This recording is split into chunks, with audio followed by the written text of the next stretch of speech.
basic objective of we coming here and discussing is to we aim for a rank in our CA finals. That's right.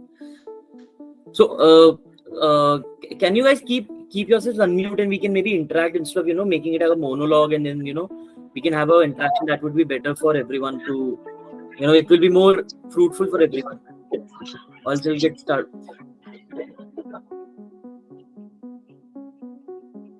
Okay, so guys, here our primary objective is first up to get a rank in our CA finals, and that is why we are here.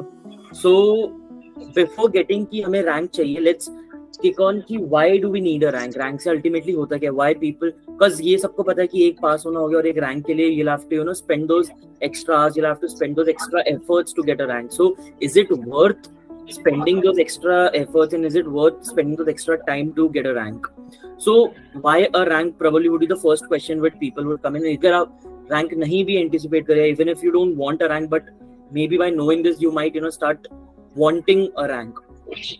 So अगर CA usually अपन करते हैं क्योंकि हमें हमारा career set करना है, and career कहीं ना कहीं ultimately it's in terms of the best quantifying way your career को क्वांटिफाई करने का best probably the way would be monetary terms. We can think of money. So अगर मैं सिर्फ ऐसा एकदम प्लेन टर्म्स में अगर पैसों की बात करूं कि आप CA अगर आप जॉब कर रहे हो और आप एक नॉर्मल CA बने, या फिर आप जॉब करने के बाद आपकी रैंक आए और आप फिर CA बने, तो आपकी सैलरी ही कम से कम डबल हो जाती है. For example if you are a fresher CA, first attempt में क्लियर करा तो probably you will end up getting a package of 10 to 12 lakhs. But if you are a ranker and then you maybe take a job in industry or in consulting, so you'll end up taking anywhere from 20 lakhs to 25 to 35 lakhs. So this is the difference. And now जितना आपका base से start होगा उतनी ही आपको उतनी चीज आपकी increment होगी, उसी टाइप के आपको रोल्स मिलेंगे. सो this is how important a rank is. Like it's a make और गेम शो कि आप रैंक से मतलब you can jump in 5 years ahead of your careers, and you can save yourselves 5 years. So this is the importance of rank. Secondly, now getting on ki how do you plan your 4 months. So you have your exams in November, you have July, August, September, October, you have 4 months in your hands. So I'll just tell about my study plan, how I planned my study leaves. This will go with कि आपकी study leaves आज की तारीख में आपकी सारी classes खत्म हो जानी चाहिए और आपके notes complete होनी चाहिए. So how you can plan your study leaves with the number of days which you have, 120 days in your hands. So how I planned, I broke it into 2 parts. So सबसे पहले rank के लिए सबसे ज़्यादा important होता है practice करना, mock test practice करना. अब इसको प्लान कैसे करना है कि हमारे पास 8 सब्जेक्ट्स हैं. 8 सब्जेक्ट्स. तो पहले 8 सब्जेक्ट्स को आप कैसे कर सकते हो कि आपको हर 10th डे पे आपको एक सब्जेक्ट का मॉक टेस्ट देना है. ठीक है. On every 10th day you have to give a mock test of 1 subject. तो आपको हर सब्जेक्ट को प्रिपेयर करने के लिए 10 दिन मिलेंगे. 10 दिन आपको लगाने पड़ेंगे लगभग, और आपके 8 सब्जेक्ट्स होंगे तो आपके मोटा मोटी 80 दिन यानी लगभग 3 महीने के करीब आपका फर्स्ट राउंड ऑफ रिवीजन या फर्स्ट राउंड ऑफ रीडिंग में चला जाएगा.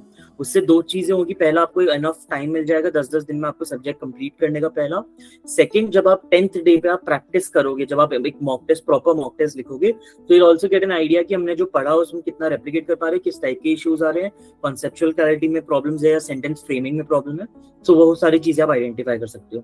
फिर ब्रॉड लेवल्स पे अगर बात करो तो आप हर 10 दिन में एक आपने दे दिया, तो आपके लगभग 3 महीने यानी जुलाई में अगर आप स्टार्ट करते हो तो जुलाई, अगस्त, सितंबर, एंड ऑफ सितंबर तक आपके first round of mock test series या first round of revision complete होगा.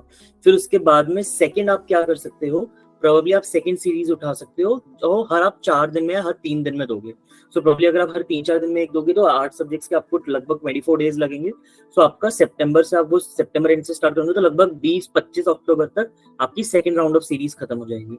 एंड 20-25 अक्टूबर तक अगर सेकंड राउंड ऑफ सीरीज खत्म होगी, फिर आपके हाथ में बचते हैं लास्ट के जो आपके लगभग 10 दिन. आपके 5 नवंबर 3 नवंबर से पेपर स्टार्ट होते हैं. By 25th of October you will be able to finish it off. So next 10 days में you can then tighten up all your loose ends कि आपने कहाँ पे आपको मॉक टेस्ट में क्या कम ज्यादा, कैसा आपको हर सब्जेक्ट में जो टॉपिक्स आपने कुछ छोड़े होंगे या कुछ करे होंगे, अब उनको फिर जो टचअप जो अपन को देना होता है वो दे सकते हो. पहला.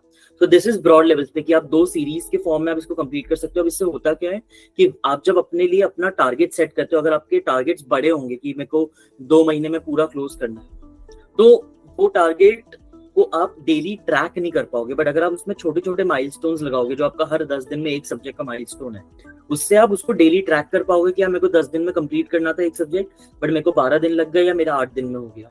सो if you are able to track, तो आप अपने प्लान्स में आगे जाके उसको फाइन ट्यूनिंग कर सकते हो, सो दैट अल्टीमेटली एग्जाम्स तक you achieve everything whatever you want. So this is the first broad level plan कि 2 सीरीज, एक 10-10 दिन वाली, एक 4-4 दिन वाली. प्लस आपके साथ आप हर 10वें दिन, हर चौथे दिन अगर आप राइटिंग प्रैक्टिस करो, एक प्रॉपर 3 घंटे का मॉक टेस्ट दे रहे हो, तो उससे आपका लिखने का, आपके सेंटेंस फ्रेमिंग का, और उसमें बहुत सारे परम्यूटेशन कॉम्बिनेशन होते हैं जो आप सेट कर सकते हो. उसमें मैं अभी आगे आऊंगा. तो ये पहला हो गया. अब अगर इसमें ये ब्रॉड लेवल्स पे प्लान हो गया, अब अगर इसमें हम एक लेयर नीचे जाते हैं कि अब अल्टीमेटली उन 10 दिन को भी कैसे प्लान करना है. तो उन 10 दिन में भी what you'll have to do is उन 10 दिनों में आपको 8 दिन में वो सब्जेक्ट क्लोज करना है, एंड नेक्स्ट 2 डेज में आपको क्या करना है जो अपने साथ एक्चुअल एग्जाम के टाइम में होने वाला है. कि आज हम लोग सपोज एग्जाम देके आए, तो आज का आधा दिन मिलेगा, कल का 1 दिन मिलेगा, और फिर नेक्स्ट डे का आधा दिन मिलेगा. तो इफेक्टिवली अपने पास 2 दिन हाथ में होते हैं. तो हर दूसरे दिन में हमारे पास एक एग्जाम है जो हमें देना है फाइनल्स के टाइम, जो हमारा actual exam. So you have to recreate that situation for yourself around 16 times. मतलब 2 सीरीज 8-8 सब्जेक्ट की 16 बार आपको उसमें वो रिक्रिएट करना है. वो कैसे आप कर सकते हो इज कि फॉर एग्जांपल 8 दिन में मैंने सब्जेक्ट क्लोज करा, 9th डे एंड 10th को 2 बजे, जैसे हमारे 2 से 5 का एग्जाम होता है, 10th को आप वो फिक्स कर लो कि आप 2 से 5 आप एग्जाम दोगे, और 8 डेज में आप वो सब्जेक्ट क्लोज करो, 9th एंड वो 10th का आधा दिन आप उसको रिवीजन के लिए यूज करो. तो इससे क्या होगा, आपके हर मॉक टेस्ट में, हर सीरीज में 2 रिवीजन हो जाएंगे. तो ultimately you'll end up having 4 rounds of revision. सो अब उससे होगा क्या, जब आप वो 1.5 दिन आप ऐसे प्लान करोगे, तो आपको उसमें बहुत सारी चीजें पता चलेगी. सबसे पहला कि वो 1.5 दिन में पूरा सब्जेक्ट रैप अप कैसे करना है. आपने 8 दिन में तो पूरा सब्जेक्ट पढ़ लिया, बट वो 1.5 दिन में रैप अप कैसे होगा, उसकी आपकी प्रैक्टिस लग जाएगी. बस अपन लोग बार बार पढ़ के प्रैक्टिस तो कर लेते हैं, बट अपन ये प्रैक्टिस नहीं करते हैं कि वो लास्ट में जब एग्जाम में 1.5 दिन मिलेगा तब हम कैसे करेंगे. और बिलीव मी गाइस, अगर आपने पहले उसको कितनी बार पढ़ लिया और कितने भी रिविजन कर लिया, बट अगर आप वो 1.5 दिन में अगर आप वो एक बार गो थ्रू नहीं करोगे, तो एग्जाम में बहुत ज्यादा चांसेस होते हैं कि वो आपको क्लिक नहीं होगा अगर आपको उसकी जरूरत पड़ेगी. तो इट इज वेरी एसेंशियल कि आपको 1.5 दिन में उस सब्जेक्ट रैप अप कैसे करना है वो आना चाहिए. अब 8 दिन में सब्जेक्ट करके फिर नेक्स्ट 1.5 दिन में उसको आप वापस करो. प्लस सेकंड क्या होगा, आपको जो आपका एग्जाम का दिन होगा, आपको समझ में आएगा कि अगर 2 बजे मुझे एग्जाम देना है, तो 1 बजे मुझे घर से निकल के 1:30 हॉल में पहुंच के आपको वहाँ पे सेटल होना होगा. 2 से 5 आपको एग्जाम देना होगी. तो अब तक इसका फ्लेवर मिलने लग जाएगा कि कैसे क्या चीजें होती है. 2 बजे तक मैं उस आधे दिन में क्या करूँ, मैं पूरा सब्जेक्ट वापस पढ़ूँ, या मैं सिर्फ जो आधा कल करूँ आधा करूँ, या कैसे क्या करना. सेकंड, जब 5 बजे आपका वो मॉक टेस्ट खत्म होगा, तो अब 5 बजे बाद आप मेन एग्जाम में भी आप घर पे आओगे, लेकिन आप रेस्ट तो करोगे नहीं, बिकॉज आपका वापस एग्जाम है. तो 5 बजे बाद एक एग्जाम देने के बाद आप कितना एग्जॉस्ट हो जाते हो, उस लेवल से उठकर आप कैसे अपने आप को वापस रिचार्ज करके आप कैसे वापस पढ़ाई में लग सकते हो सेम डे पे, उसकी भी आपकी प्रैक्टिस होने लग जाएगी. मतलब 2 से 5 अपने आप को पूरा एग्जॉस्ट कर रहे हो, तो ये अगेन ट्राई किया मैं 6 बजे से वापस पढ़ूं, क्यों, क्योंकि मेरे पास नेक्स्ट सब्जेक्ट करने के लिए 10 दिन है, 8 दिन में मेरे को सब्जेक्ट करना है, 1.5 दिन में मेरे को वापस वो करना है. तो अगर आप हर मॉक टेस्ट को होगी जैसे वो आपका एक्चुअल एग्जाम है, सो प्रोबेबली उस मॉक टेस्ट की आपको एक्चुअल जो उसके बेनिफिट्स होंगे वो आपको एक्चुअल बेनिफिट्स आपको मिलने लग जाएंगे. सो दिस इज वन कि आपको अब इन 10 दिनों को कैसे प्लान करना है. सेम 4 दिन में कि अब आपके पास आधे दिन है, तो 4 दिन में आपको 3 दिन में वो करना है, और लास्ट का 4.5 डे पे आपको आपका ये प्लान करना है, वापस रिवीजन करना है. तो आपके 4 रिवीजन हो जाएंगे. So this is broad level पे पहला. अब सेकेंड, अगर इसमें लेयर पे उतरते हैं कि अब 8 दिन मैंने बोल तो दिया, बट इवन आई अंडरस्टैंड कि 8 डेज में हर सब्जेक्ट होता नहीं है. सो अब इसमें क्या होता है कि you have to make a balance. For example FR है, एफआर में हो सकता है 8 के 10 दिन लग जाए, लेकिन एसएफएम है उसमें हो सकता है 8 के 8 दिन हो जाए. लेकिन अब अपना एक पेपर इलेक्टिव है, इलेक्टिव में हो सकता है अपन 3 या 4 दिन में कर ले, तो you have to average out. Law audit में 8-8 दिन में हो सकता है पॉसिबल. फिर डीटी थोड़ा बड़ा है, बट आईडीटी में आप कवर अप कर सकते हो. तो you have to make balance between your strengths and weaknesses. कुछ सब्जेक्ट जो स्ट्रॉन्ग है उसमें आप ट्राई करो कि अगर आप 1-2 दिन का मार्जिन पिक कर सको, और जो वीक है वहाँ पे एक्स्ट्रा दिन लगना है. प्लस इसके बावजूद भी आपके पास एंड में 10 दिन है, तो अगर आप सपोज शेड्यूल से 1-2 दिन ऊपर नीचे भी हो गए, तो भी आपके पास 10 दिन का बफर है, जिसको आप यूज करके इन चीजों को आप उसमें बिठा सकते हो. सो ये नेक्स्ट लेयर हो गई. अब इसके बाद कि अब आपका सपोज पहली सीरीज आपने 8 दिन में पढ़ा, सेकंड में आपको 4 दिन में करना है. अब अगर आपको सेम नंबर ऑफ बुक्स 8 दिन में जो आपने पढ़ी, वही आपको same number of books, same number of pages अगर आपको 4 दिन में भी पढ़ना है, और आपको पूरा ढंग से पढ़ना है, सो अगेन वो डिफिकल्ट है. आई अंडरस्टैंड कि उसमें मतलब there is an experience curve कि आपने 1000 पेजेस फॉर एग्जांपल 8 दिन में पढ़े. अगर आप जब उसको सेकंड टाइम पढ़ोगे, तो उसको हो सकता है 1000 पेजेस को पढ़ने में अगर पहले 100 घंटे लगे, तो अब सिर्फ 80-90 घंटे लगे. तो वो जो लर्निंग कर्व होता है वो भी सिर्फ आपको 20-25-30% का रिडक्शन देता है. तो लेकिन आपको एग्जैक्टली आधे टाइम में करना है अपने को, 50% का रिडक्शन चाहिए। तो अब आपको करना क्या पड़ेगा, जब आप फर्स्ट टाइम वो 1000 पेजेस पढ़ रहे हो, तो आपको पढ़ते पढ़ते ये भी मार्क करना है कि नेक्स्ट टाइम मैं कौन से पेजेस पढ़ने वाली हूँ, और कैसे आप 1000 पेजेस को पहले क्रिस्प करके आप 800 पेजेस में ले आओ, फिर 800 में भी आप पिक करो कि यार अगली बार मैं सिर्फ ये 400 पेजेस पढ़ूंगी या 500 पेजेस पढ़ूंगी। तब जाके आप चीजों को जो आपने 100 घंटे में कंप्लीट करा 50 घंटे में कर पाओगे, कि 20-25% टाइम तो आपका बच जाएगा आपके एक्सपीरियंस कर्व से। नेक्स्ट 20-25% आपका बचेगा जब आप उसमें पेपर, जो आपने 1000 पेपर को आप 800 और फिर 800 को आप 600 पे लगाओ कि भैया 200 पेजेस मेरे को नहीं पढ़ने हैं, कि वो इंपॉर्टेंट नहीं है, या फिर मेरे को लॉजिकली समझ में आ गए तो मेरे को एग्जाम में आ गया तो आई कैन रिक्रिएट, या मैं उसमें अपना कॉन्सेप्ट या लॉजिक लगा के मैं वो अटेम्प्ट कर पाऊंगी। तो आपको क्रिस्प करनी पड़ेगी, आपको शॉर्ट नोट्स बनाने पड़ेंगे, आपको ऐसी बहुत सारी चीजें करनी पड़ेगी। अब इसमें अगर मैं एक दिन में और अंदर घुसूँ कि अब वो मैं पूरा दिन कैसे स्पेंड करूँ, इसमें बहुत सारी स्ट्रैटेजीज होती है कि कुछ लोग बोलते हैं कि हम 2 सब्जेक्ट साथ में चलाएंगे, सुबह प्रैक्टिकल शाम को थ्योरी, या वाइसा वर्सा, या ऐसा ऐसा कुछ करेंगे, या दोनों प्रैक्टिकल सब्जेक्ट करेंगे। तो अब इससे होता क्या है उसमें कि अगर आप 2 सब्जेक्ट आप चला रहे हो तो आपका ऑब्वियसली आपका जो शेड्यूल है वो भी आपका 20 दिन 25 दिन का बन जाएगा। तो वो एक महीना आप जब 2 ही सब्जेक्ट्स कर रहे होते हो तो वो कई बार चीजें जब ओवरलैप हो तो क्या होता है कि आपको 15 दिन बाद फ्रस्ट्रेशन आएगा कि मेरा ना ये कंप्लीट हुआ है ना ये कंप्लीट हुआ है, और आप बीच में अटक जाओगे। तो इसलिए प्रेफर यही करना चाहिए कि आप एक सब्जेक्ट एट अ टाइम करो ताकि वो चीजें क्लोज है। अगर आपको क्लोजर्स आप अचीव नहीं कर पाओगे तो अगेन आपको बीच में किसी भी पॉइंट पे आपको फ्रस्ट्रेशन आ सकता है। So that is one. Second, अगर मैं एक दिन में डीप डाइव करूँ what exactly are you suppose to do in that particular one day, probably would be कि जो आप पढ़ते हो, जैसा आपका जो भी आपको लिख के पढ़ना पसंद है आप लिख के पढ़ो, आपको जैसे सुन के पढ़ना है आपको जैसे करना है आप करो, बट जो आपके बफर टाइम्स होते हैं, जो आपके ब्रेक टाइम्स होते हैं, फॉर एग्जांपल जब आप खाना खाते हो या फिर सोने से पहले, उन टाइम पे आपको आप उसका कैसे यूटिलाइज कर सकते हो। आजकल यूट्यूब पे बहुत सारे शॉर्ट रिविजन वीडियोस होते हैं, एक एक सब्जेक्ट एक एक इंडेक्स पे या फिर एक एक लॉ पे आपको 30 मिनट्स 35 मिनट्स 50 मिनट्स में आपको रिवीजन मिलते हैं।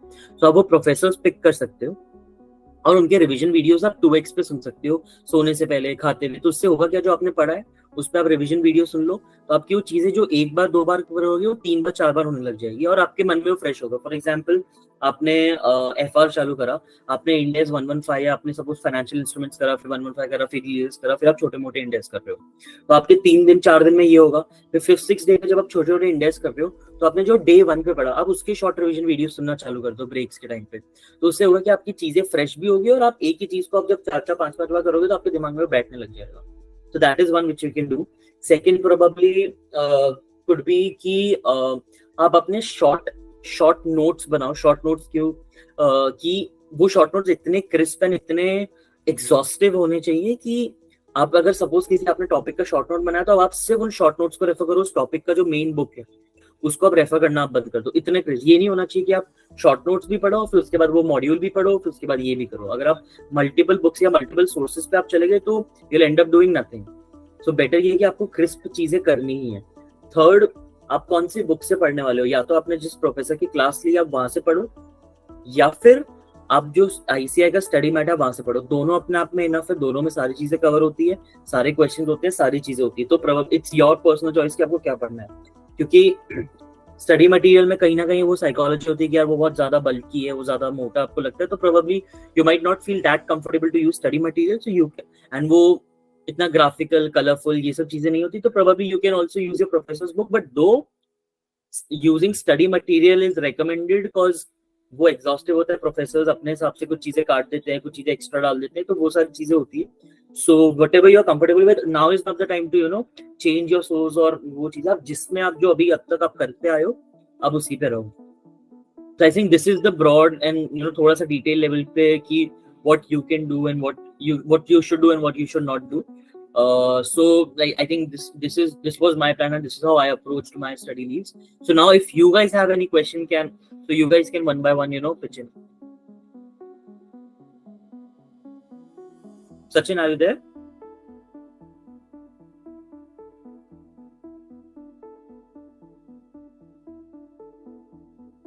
Sachin?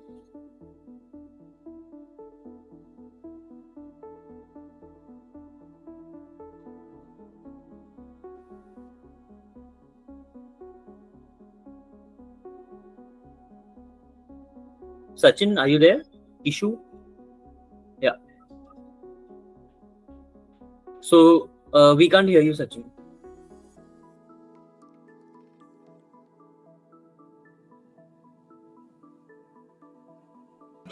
Hi Yatharth, for the time being, may I ask a question? Yeah, Ronaldo, sure. Go ahead. Yes, first of all, thanks a lot for taking up this session on a Sunday. It means a lot. Well, no problem. Yes, like I wanted to ask you specifically, like you, first of all, I'm so sorry I missed the first 10 minutes, but I wanted to know that I heard that you started studying like 4 months before and then you got a rank. Like your belief system, your nervousness, your belief to do both group together. Rank was a far-fetched thing, but to study for both groups in 4 months, that is like a belief system in your own self. Right. So, so Ronaldo, the first step to get a rank is to conceive the idea that you can get a rank. Because, so what I'm trying to say is कि first step to get a rank is to think about it. कि यार मैं rank लाना चाहता हूँ या मैं rank लाना चाहती हूँ. क्योंकि कई बार इंसान वहीं पर रुक जाता है, उसको लगता है कि यार नहीं, मेरे rank is not for me, it's not my cup of tea, I can't really aim for a all India rank and stuff like that. So अगर आप रैंक के बारे में आप सोचोगे, सोचना एक होता है कि हाँ मेरे को रैंक चाहिए बट ठीक है मेरे को आ नहीं सकती, but you have to believe in yourself कि यार मैं रैंक ला सकता हूँ. अब वो बिलीव कहाँ से आता है, उसके मल्टीपल रीजंस हो सकते हैं. तो बिलीव यूजुअली मतलब what are the things in which we believe, चाहे वो भगवान हो चाहे वो कुछ भी हो. To be very honest, usually tendency होती है कि जहाँ पे हमारा इंटरेस्ट होता है, जहाँ पे हमारा ग्रीड होता है, वहां पे हमारा बिलीव बनने लग जाता है. फॉर एग्जाम्पल, अगर आज कोई इंसान भगवान में मानता है तो कहीं ना कहीं उसकी कोई ना कोई इच्छा या कोई ना कोई ग्रीड होती है. अगर वो भगवान को मानता है तो भगवान से विश करता है कि भगवान मेरे को ये दे दो, भगवान मेरे को ये दे दो. राइट. सो अगर मेरे को रैंक में बिलीव करना है कि मेरे को रैंक लानी, तो उसमें कहीं ना कहीं मेरे को मेरा ग्रीड या कहीं ना कहीं मेरे को मेरा इंटरेस्ट जोड़ना पड़ेगा. सो फॉर मी, एंड हर किसी को कुछ ना कुछ मोटिवेट कर सकता है. For example, what I usually was thinking, why did I needed a rank was because of the monetary benefits attached to it. For example, जो मैंने स्टार्टिंग में कहा था कि अगर मैं एक नॉर्मल सीए बनता हूँ, एक फ्रेशर सीए बनता हूँ, तो I'll end up earning around 10 lakhs or 12 lakhs annually, and if I get a rank I'll end up earning 25 to 35 lakhs a year. and उसके बाद भी मेरी जो करियर ग्रोथ और जो मेरा करियर ट्रैक होगा वो भी अकॉर्डिंगली शिफ्ट होगा. फिर अगर आपको वापस ये आपको फास्ट ट्रैक करियर चाहिए तो आपको फिर सीए के बाद एमबीए करो या फिर कुछ और करो और कोर्सेज करो, आपको उन सब में घुसना होगा.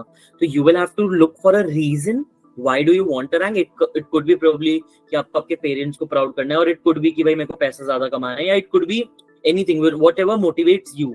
So look for your greed, your interest, and then attach that to your belief system. Make that a base for your belief system, and if you then believe yourself, तो आप कुछ भी कर सकते हैं. एंड जैसा आपने कहा कि 4 महीने में मैंने पढ़ा, तो 4 महीने में मैंने अपनी वही 2 मॉक टेस्ट सीरीज में उसको ब्रेक डाउन करा, हर 10वें दिन और हर चौथे दिन दिया, मेरे पूरा टाइम भी कवर हो गया. एंड क्योंकि मैंने 2 बार प्रैक्टिस करी एंड 2 बार मेरे मॉक टेस्ट हुए जो प्रॉपर तरीके से चेक हुए, मेरे को मार्क्स मिले.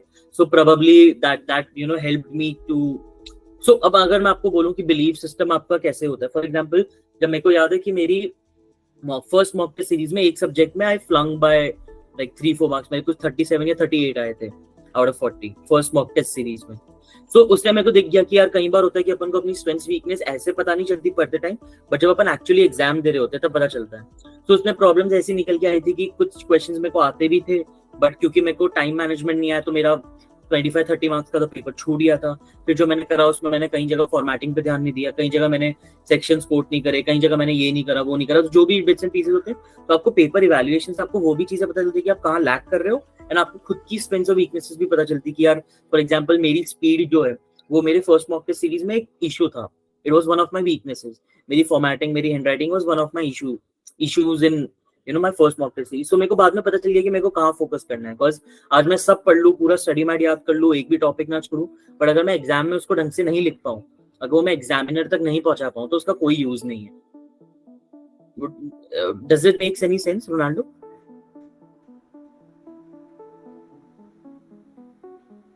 Yes, it makes perfect sense. So, when your study loop started, like how many months you got, and where were you standing individually, subject wise, like both with classes, self study? Where were you on the day 0 of your study loop? Right. So when my study leaves of 4 months started, so I was through all my classes. मेरी classes सारी complete हो गई थी and बाकी मैंने कुछ भी नहीं पढ़ा था एक भी बार, ना मैं क्लास से रोज शाम को आके नोट्स पढ़ता था या ना कुछ करता था. जस्ट दैट कि मेरी क्लासेस कंप्लीट थी, मेरी ये GMCS ITT वगैरह सब कंप्लीट था और मेरे पास मेरी बुक्स रेडी थी कि मेरे को अब कुछ करना नहीं, जो है मेरे को उन्हीं रिसोर्सेज को यूज करना है वैसा. बाकी मैंने कुछ भी नहीं पढ़ा हुआ था, so everything was from scratch. But हाँ, जब मैंने क्लासेस ली तो मैंने क्लासेस थोड़ा ढंग से ली थी कि मेरे को ओवरऑल ओवरव्यू था कि हाँ कैसा कैसा फ्लो होना है और एक सब्जेक्ट में क्या क्या उसके उसका क्या क्या कंटेंट है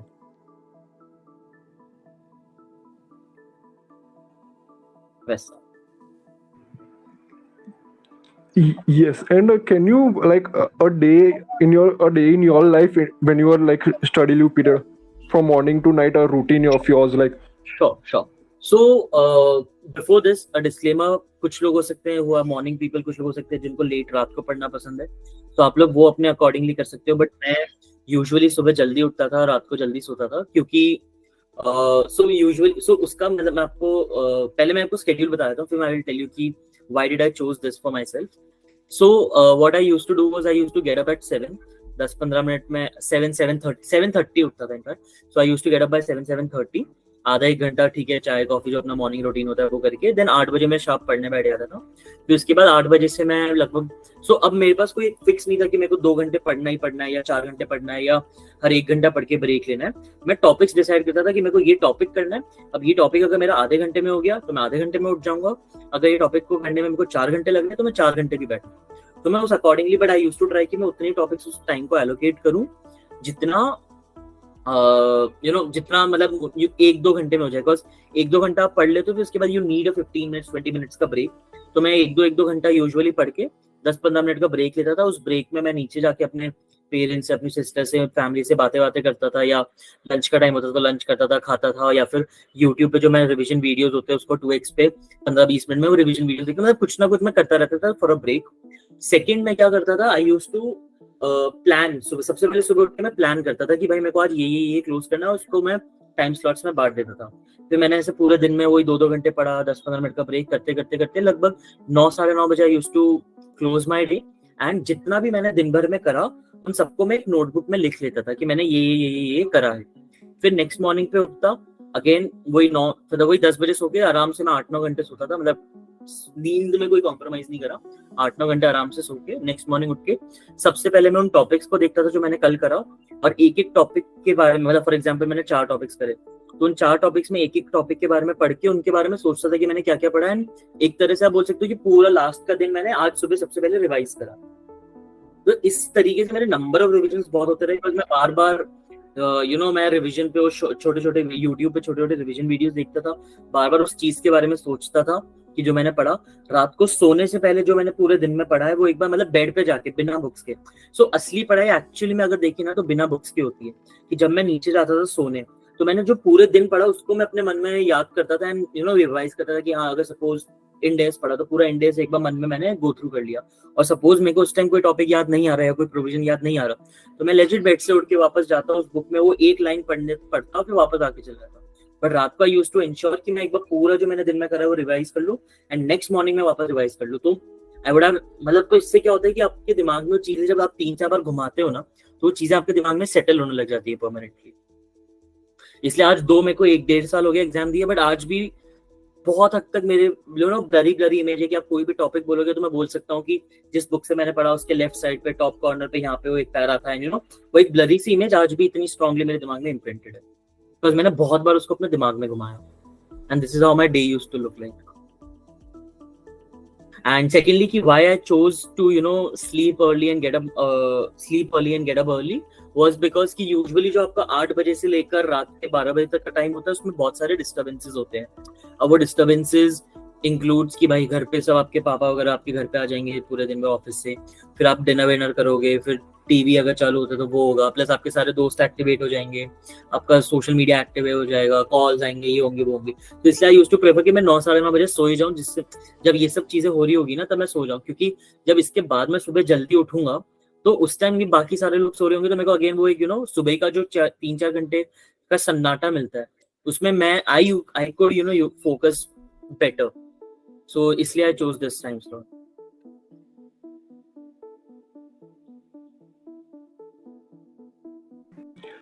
like when you started your study leave for was it 4 months? And like when you, for example, you started your study leave, so weren't you scared that how would you able to complete your both group syllabus and give your exams Uh, because you are doing it for the first time?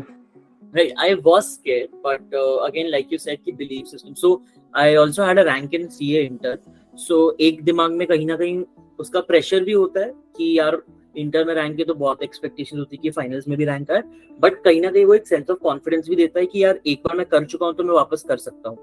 ये बहुत important, मतलब मेरे लिए बहुत बड़ा important factor था कि I know I have it in me, just that I have to push myself a step further.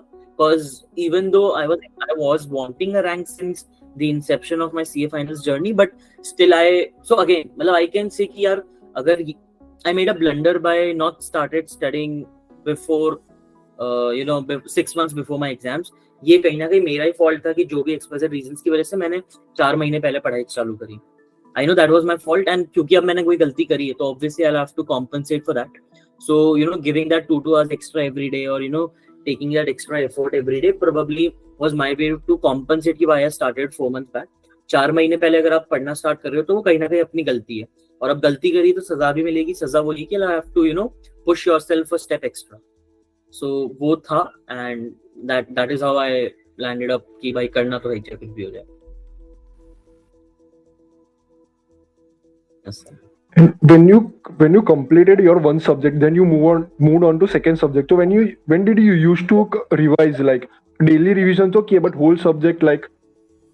So अगर सपोज मैंने FR, अच्छा, और सॉरी मैं एक चीज मैंने कवर करना भूल गया कि जो मॉक टेस्ट सीरीज है मैंने इसी अपने एग्जाम के ऑर्डर में दिया कि FR, SFM, audit law, costing, फिर इलेक्टिव, DT, IDT, इसी ऑर्डर में मैंने मॉक टेस्ट दिया था. इससे होता क्या है, I get back to your question Ronaldo, but इस ऑर्डर में देने से होता क्या है कि कई चीजें ना इंटरलिंक्ड होती है बिटवीन सब्जेक्ट्स, जो हमको आज पता नहीं चलेगा, बट जब हम एक सब्जेक्ट पढ़ने के बाद दूसरा सब्जेक्ट पढ़ेंगे ना तो आपको उसका लिंक पता चलेगा. स्पेशली जब आप FR और SFM करते हो तो कॉन्सेप्ट्स बहुत सारे आपके जो अपन जो प्रेजेंट वैल्यू वगैरह निकालते हैं, जो अपन पुल करते हैं, उन सब चीजों में आपको पता चलेगा यार अपन फाइनेंशियल इंस्ट्रूमेंट में ऐसा पुल करते थे, वैल्यूएशन में ऐसा पुल करते हैं. तो फॉर एग्जांपल डेसिमल अप्रोक्सीमेशन, कि FR में यूजुअली फॉर एग्जांपल होता था कि हमें सिर्फ 2 डेसिमल पॉइंट तक खोल के रखना, लेकिन SFM में हम 3-4 डेसिमल पॉइंट तक खोलते हैं, उसको कैसे वो करते हैं. ऐसे बहुत सारी चीजें आपको पता चलेगी. पहला.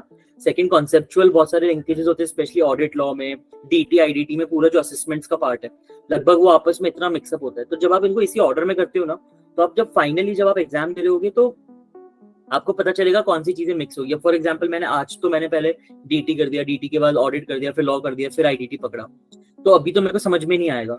लेकिन जब मैं फाइनल्स में दे रहा हूँ तो मैं DT पढ़ के जस्ट पहुंचा ही हूँ, और फिर मैं IDT देने गया तो मेरे को समझ में आएगा शिट यार मैं तो अभी असेसमेंट में ये पढ़ा और अब असेसमेंट में ये आ रहा है. तो उस टाइम कंफ्यूजन है, उसकी जगह आज ही वो सारे कंफ्यूजन हो जाए. इसलिए आप उसी ऑर्डर में दो जिस ऑर्डर में आप एग्जाम देने वाले हो. पहला. सेकंड, जो आप बोल रहे हो रोनाल्डो, फॉर एग्जांपल मैंने पहला मॉक टेस्ट FR दिया 8-10 दिन में, फिर मैंने बाकी नेक्स्ट 70 डेज में बाकी 7 सब्जेक्ट दिए, और उसमें मैंने FR को एक भी बार टच भी नहीं करा. आई नो कि इसमें अगेन अब अगेन वो मेरा ये था कि यार मैंने उस 10 दिन में उसको इतनी बार कर लिया है कि अब मैं एक और बार उसको उठाऊंगा ना तो मैं फटाफट उसको ग्रास्प कर लूंगा. अब मेरे को इतना टाइम नहीं लगेगा कि वो 10 दिन का चीज मैं 4 दिन में कर लूंगा.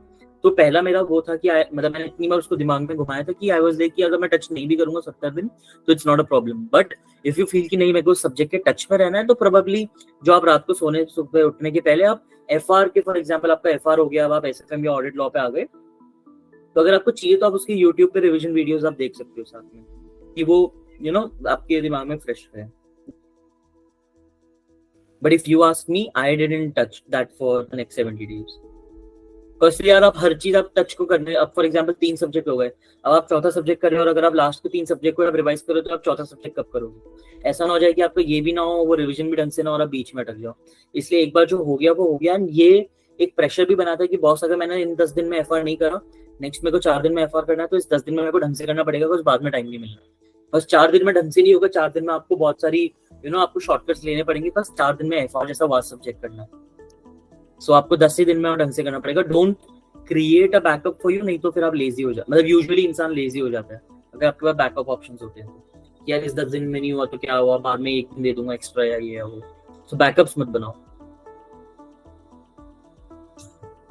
ऐसा मेक सेंस रोनाल्डो?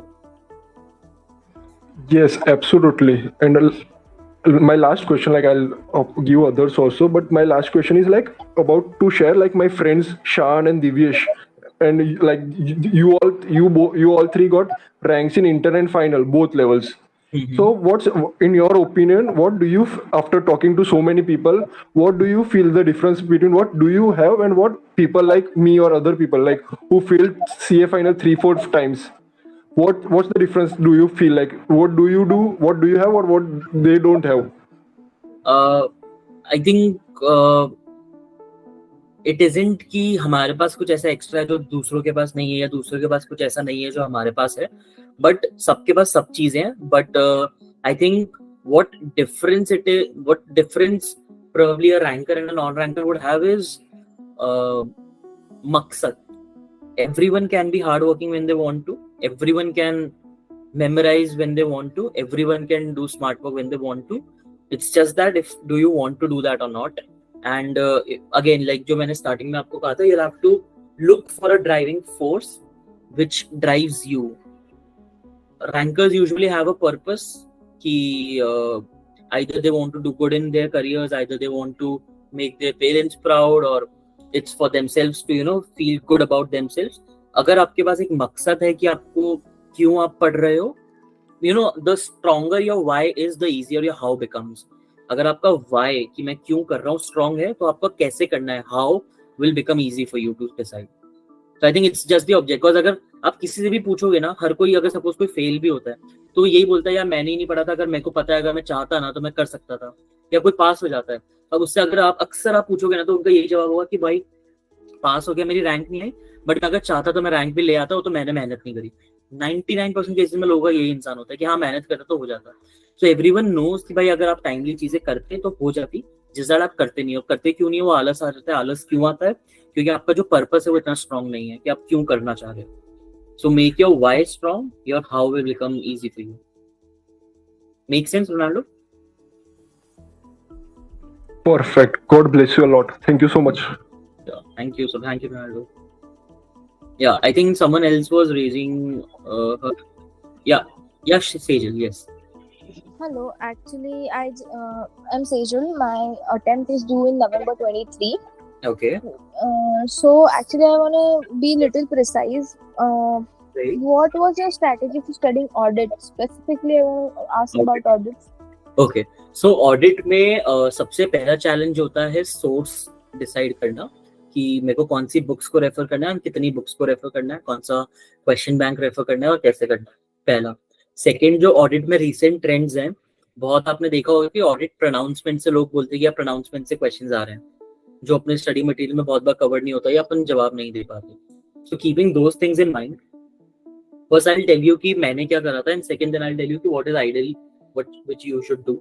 सो मैंने क्या करा था, मैंने आरती लाहौटी मैम की क्लास ली थी एंड मैंने एसेज जो हैं वो उनके नोट्स से पढ़े थे, बिकॉज अपने स्टडी मैट में एसेज के नोट्स नहीं होते. So I am just first telling you about the sources. तो मैंने एसेज उनके नोट्स से पढ़े थे एंड बाकी सारे सब्जेक्ट्स मैंने सारे चैप्टर स्टडी मटेरियल से पढ़े थे. पहला. सेकंड, मैंने क्या करा था, क्रिस्प नोट्स बना लिए थे, स्पेशली सब्जेक्ट्स लाइक एथिक्स, जो उसमें एथिक्स वगैरह के चैप्टर्स थे, वो क्लॉजेस वगैरह, क्योंकि उन क्लॉजेस की अगर आप लैंग्वेज देखोगे तो वो फिक्स लैंग्वेज होती है और फिर आपके से वो क्लॉज आपको याद करना था कि किसका क्या मतलब है, बाकी सारा सेम होता है. तो ऐसे में जितने चैप्टर्स को मैं क्रिस्प कर पाया कि फॉर एग्जांपल मैंने जो एथिक्स है मैंने 3 या 4 पेज में पूरा उसको वो क्लोज कर दिया था, तो वैसे मैंने चीजें बना ली ताकि चीजें थोड़ी सी क्रिस्प हो जाए. सेकंड, अब मैंने क्या करा था, बिकॉज वो बहुत चल रहा था कि यार ऑडिट प्रोनाउंसमेंट से आ रहे हैं, मेरे को ऑडिट प्रोनाउंसमेंट्स पढ़ने पड़ेंगे या क्या करना पड़ेगा. सो अगेन नाउ, अब सपोज आपका जो 100 मार्क्स का पेपर है उसमें 30 मार्क्स का एमसीक्यू हो जाएंगे. अब जो 70 मार्क का पेपर है, या अपन 100 पे पकड़ते हैं, या जो 100 मार्क का पेपर है उसमें मैक्सिमम 10 मार्क्स के मतलब 2 या 3 क्वेश्चन ऐसे होंगे जो बाउंसर होंगे या जो ऑडिट प्रोनाउंसमेंट से उठ के आएंगे. तो अब अगर मैं ऑडिट प्रोनाउंसमेंट्स पढ़ने चला गया तो मैं उन 10 मार्क्स पे इतना ध्यान दे दूंगा कि मैं बाकी 90 नहीं ले पाऊंगा. तो बेटर, मुझे मेरे लिए ये लगा था कि मैं उस 10 मार्क के लिए इतना सारा एक्स्ट्रा पढूं, उससे बेटर है कि मैं उस 90 मार्क्स पे फोकस करूं कि मैं 90 में से अगर 70-80 ले आया तो मेरे लिए काफी है. और वो 10 मार्क का भी जो आएगा वो बिल्कुल ऐसा तो नहीं होगा कि अपन को समझ नहीं आए कि भाई कौन से टॉपिक पे, हम उसमें कुछ तो लिख के आ ही जाएंगे. वो 10 मार्क में हमें 3, 4, 5 मार्क्स तो मिल ही जाएंगे. तो इफेक्टिवली अगर मैं ऑडिट प्रोनाउंसमेंट्स या ये सब उठाने जाऊंगा तो मैं सिर्फ 5 मार्क के लिए वो 500 पेजेस की बुक पढ़ रहा हूँ, which I didn't found worth it. मेरे को लगा उतना टाइम में प्रोनाउंसमेंट्स की जगह मैं कोई और सब्जेक्ट में कोई और चैप्टर में डालूंगा तो मैं ज्यादा मार्क्स ले आऊंगा. तो मतलब मैंने उस वे में कैलकुलेट करा। थर्डली कि अब मैंने ऑडिट पढ़ा कैसे, so what I did was, मैं क्या करता था कि जैसे मैंने सपोज जैसे जैसे जैसे for example audit of PSU suppose एक चैप्टर है, तो अब पीएसयू में जितने भी टॉपिक्स हैं, सो अगेन ऑडिट में सबसे बड़ा कंफ्यूजन क्या होता है कि उसमें बहुत सारे ऑडिट्स हैं, मतलब audit of PSU, compliance audit, ये ऑडिट वो ऑडिट, बहुत सारे डिफरेंट टाइप्स ऑफ ऑडिट है और इन सबके बारे में डिटेल है, फॉरेंसिक ऑडिट, इंटरनल ऑडिट, ये ड्यू डिलिजेंस, ये सभी सब। तो कंफ्यूजन हो जाता है कि फॉर एग्जांपल मुझसे पूछा व्हाट आर द फीचर्स या what are the characteristics of due diligence, और मैं लिख के आ जाता हूँ फॉरेंसिक ऑडिट के पॉइंट्स। तो ये सबसे बड़ा कंफ्यूजन होता है, राइट, कि समझ में नहीं आता कौन सी चीज कहाँ पे है। तो इसलिए मैंने क्या करा, मैंने हर चैप्टर का एक 1 पेजर डॉक्यूमेंट बनाया, एक 1 पेजर नोट बनाया, जिसमें मैंने हर चैप्टर के हर टॉपिक की हेडिंग्स लिखी कि फॉर एग्जांपल अगर वो ड्यू डिलिजेंस फॉरेंसिक ऑडिट वाला जो चैप्टर है, वो चैप्टर का हेडिंग दिया, उसमें जो जो टॉपिक्स हैं उन टॉपिक्स के सिर्फ जो वर्ड्स है, सिर्फ टॉपिक की हेडिंग्स लिखी और उसके नीचे के जो पॉइंट्स की जो हेडर्स है ना वो लिख दिए, ताकि मेरे को ये याद रहे कि भाई फॉरेंसिक ऑडिट मतलब ये वाला पॉइंट, आईटी ऑडिट मतलब ये वाले पॉइंट्स। ऐसा ना हो कि मैं फॉरेंसिक में मैं इंटरनल ऑडिट का पॉइंट लिख के आ जाऊँ, इंटरनल में मैं कंप्लायंस ऑडिट का पॉइंट लिख के आ जाऊँ, ये ना हो जाए। तो फर्स्ट तो है कि आपने याद भी करा हो, बट आप अगर मिक्सअप करके आओगे तो आपको मार्क्स नहीं मिलेंगे, बिकॉज वो लोग कीवर्ड्स ढूंढते हैं और हर ऑडिट के कीवर्ड्स अलग है। तो वो मैंने एक पहले पे एक पेपर बनाया और उसी पेपर को फिर यूज करके मैं बार बार दिमाग में उन सिर्फ हेडिंग्स को मैंने याद करा। अंदर का जो मतलब उनको 2-3 लाइन लिखनी होती है वो आप अपने मन से लिख सकते हो। तो आप ये हर चैप्टर का एक 1 पेजर डॉक्यूमेंट बना सकते हो, तो 14-15 पेजेस का आपका बनेगा, जिसमें हमने हर के ऐसे हेडिंग्स लिखे होंगे। So I think that would be helpful कि आपको पता होगा, पहला। सेकंड उससे होगा कि आपको ओवरऑल पता चलेगा कि यार इतनी सारी चीजें हैं, सारी चीजें याद करना ह्यूमनली थोड़ा सा डिफिकल्ट हो जाता है, तो प्रोबेबली फिर आप अपने उस पे अपने गट फीलिंग और अपने इंस्टिंक्ट पे देख पास्ट पेपर्स को देख के, एमटीपी आरटीपी को देख के यू माइट सिलेक्ट किया मेरे को ये नहीं करना या मेरे को ये याद नहीं करना। आप चीजें कुछ छोड़ भी सकते हो, बिकॉज ऑनेस्टली आप किससे भी पूछोगे हर कोई कुछ ना कुछ छोड़ता ही है। Even if you ask me, मैंने भी मतलब आप मान सकते हो कि सीए कोर्स का टोटल का सिर्फ 90% पढ़ा, 10% मैंने भी स्ट्राइक ऑफ कराई है।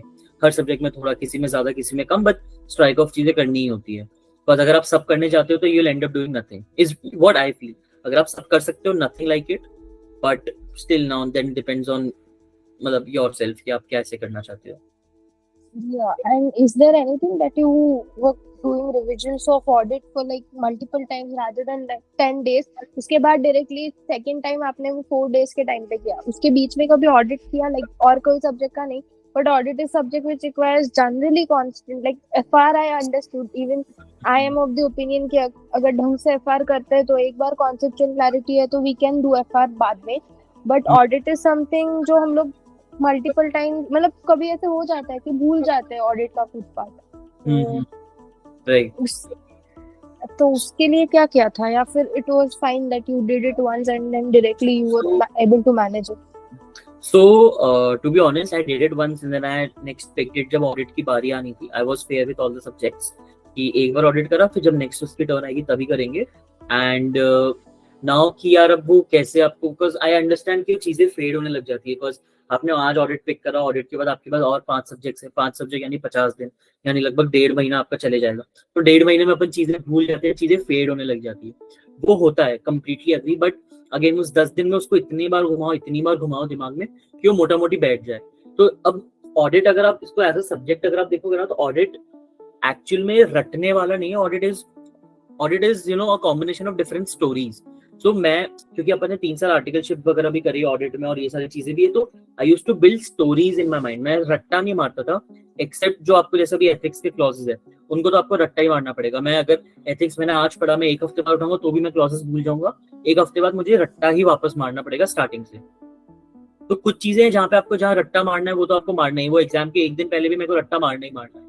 मैं उसको कितनी बार देख लूँ या नहीं भी देखूंगा, इररिस्पेक्टिव, एग्जाम के 1 दिन पहले मेरे को एथिक्स के क्लॉज को याद करना ही करना है कि भैया क्लॉज 1 शेड्यूल ये, इसका ये पार्ट ये, वो मेरे को रट्टा मारना है।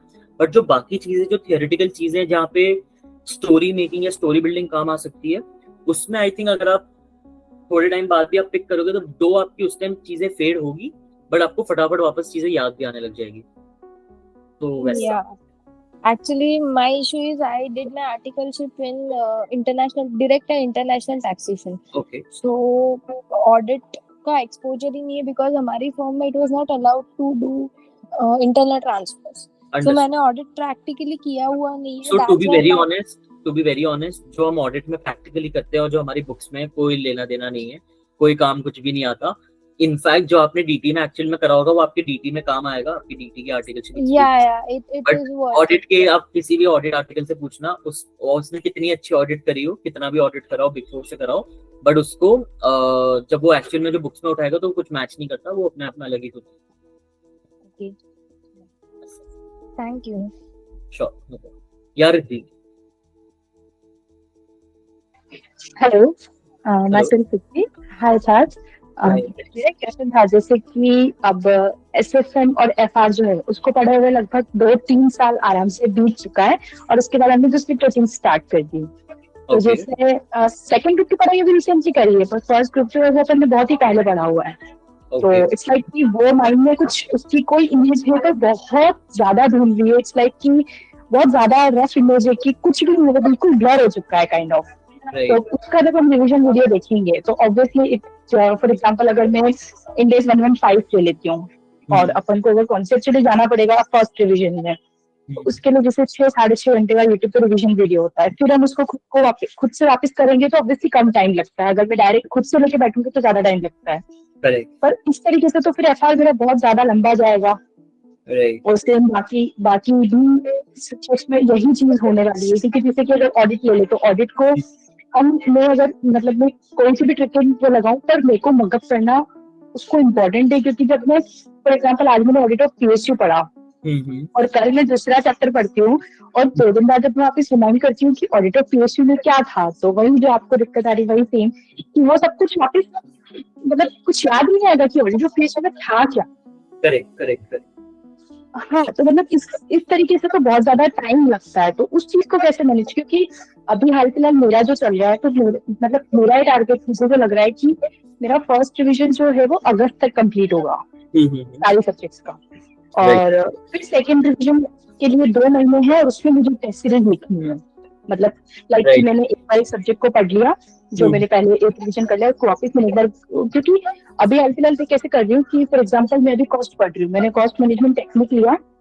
उसके अंदर अगर 50 क्वेश्चन है तो मैंने एक पेपर लिया, उस पेपर के ऊपर लिख लिया क्वेश्चन नंबर 2 मुझे वापस पूरा करना है, क्वेश्चन नंबर 3 में सिर्फ ये पॉइंट देखना है।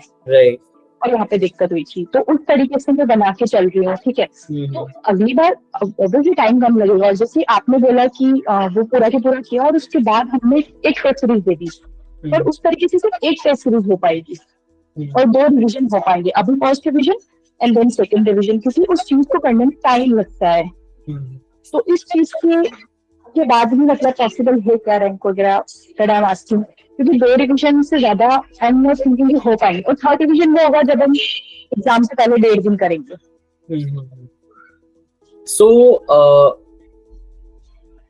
आई विल से कि यहाँ पे रिवीजन की डेफिनेशन इज मतलब is something which you can think upon कि हाउ आई दो मैंने बोला कि मैं सिर्फ 2 रिविजन्स कर रहा हूँ, but if you know dive into my day you will notice कि मैं एक ही चीज को मैं नहीं करते हुए 4-5 बार करता हूँ।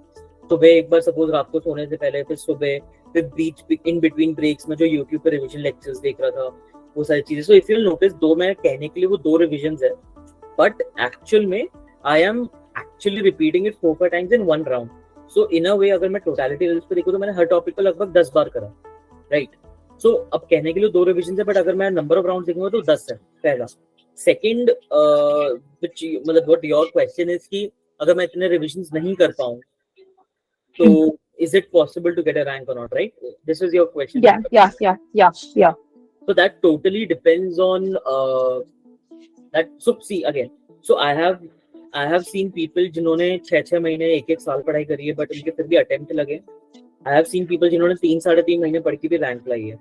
तो नंबर ऑफ रिविजन्स और रैंक का या द वे यू स्टडी और रैंक का कोई रिलेशन नहीं है कि ऐसे करोगे तो ही रैंक आएगी, ऐसे करोगे तो ऐसे रैंक नहीं आएगी। इन दोनों का कोई रिलेशन नहीं, सब अपने पैटर्न पे सब अपने हिसाब से चीजें कर सकते हैं, पहला।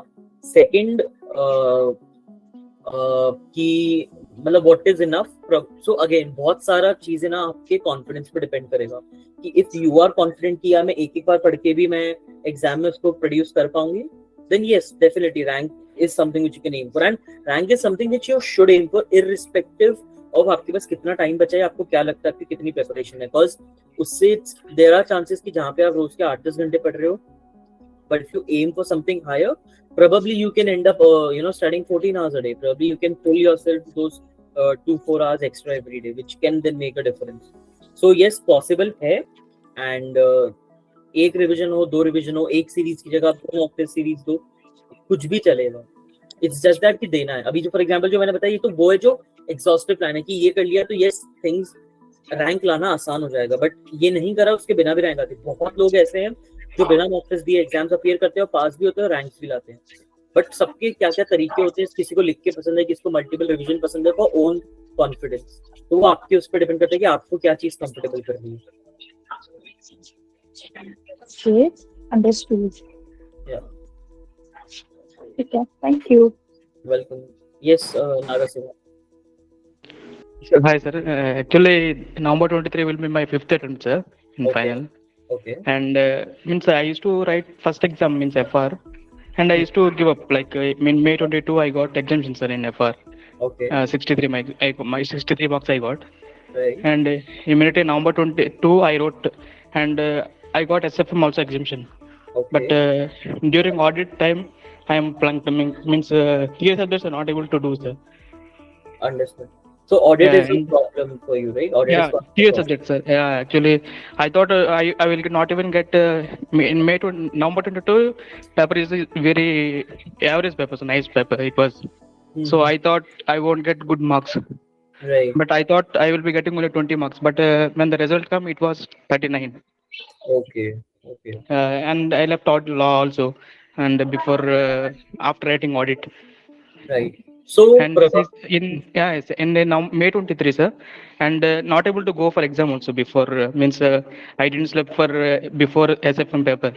I used to call my father at 2 p.m. night, 2 a.m., 3 a.m., and they are worried about my sleeping pattern. Means I used to not get 2 days at a straight sleep because of this exam.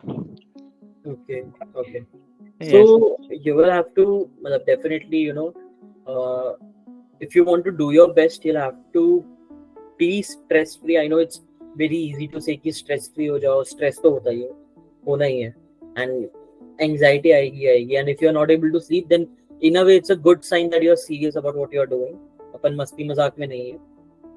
रही बात कि audit law में आपको problem आ रही है, and you want to किसी तरीके से आपको पास होना, चीजें आगे बढ़ानी है, so probably you'll have to make a smart decision कि यार ऑडिट में मेरे को नहीं, देखो अब फॉर एग्जांपल ऑडिट में if I think of it कि सपोज मेरे को 40-50 मार्क लाके मेरे को पास होना है, तो प्रोबेबली देयर इज अ वे कि मैं कोई भी बुक्स ना पढूं, मैं सिर्फ क्वेश्चन बैंक पढ़ के चल जाऊं और रट्टा लगा लूं क्वेश्चन बैंक से, बिकॉज आई अंडरस्टैंड कि आजकल ऑडिट प्रोनाउंसमेंट से क्वेश्चंस आ रहे हैं, नए टाइप के क्वेश्चंस आ रहे हैं, ये वो, बट अगर आप सिर्फ क्वेश्चन बैंक भी पढ़ के जाओ ना, तो आई थिंक 40-50 मार्क्स लाना मैनेजेबल हो जाता है.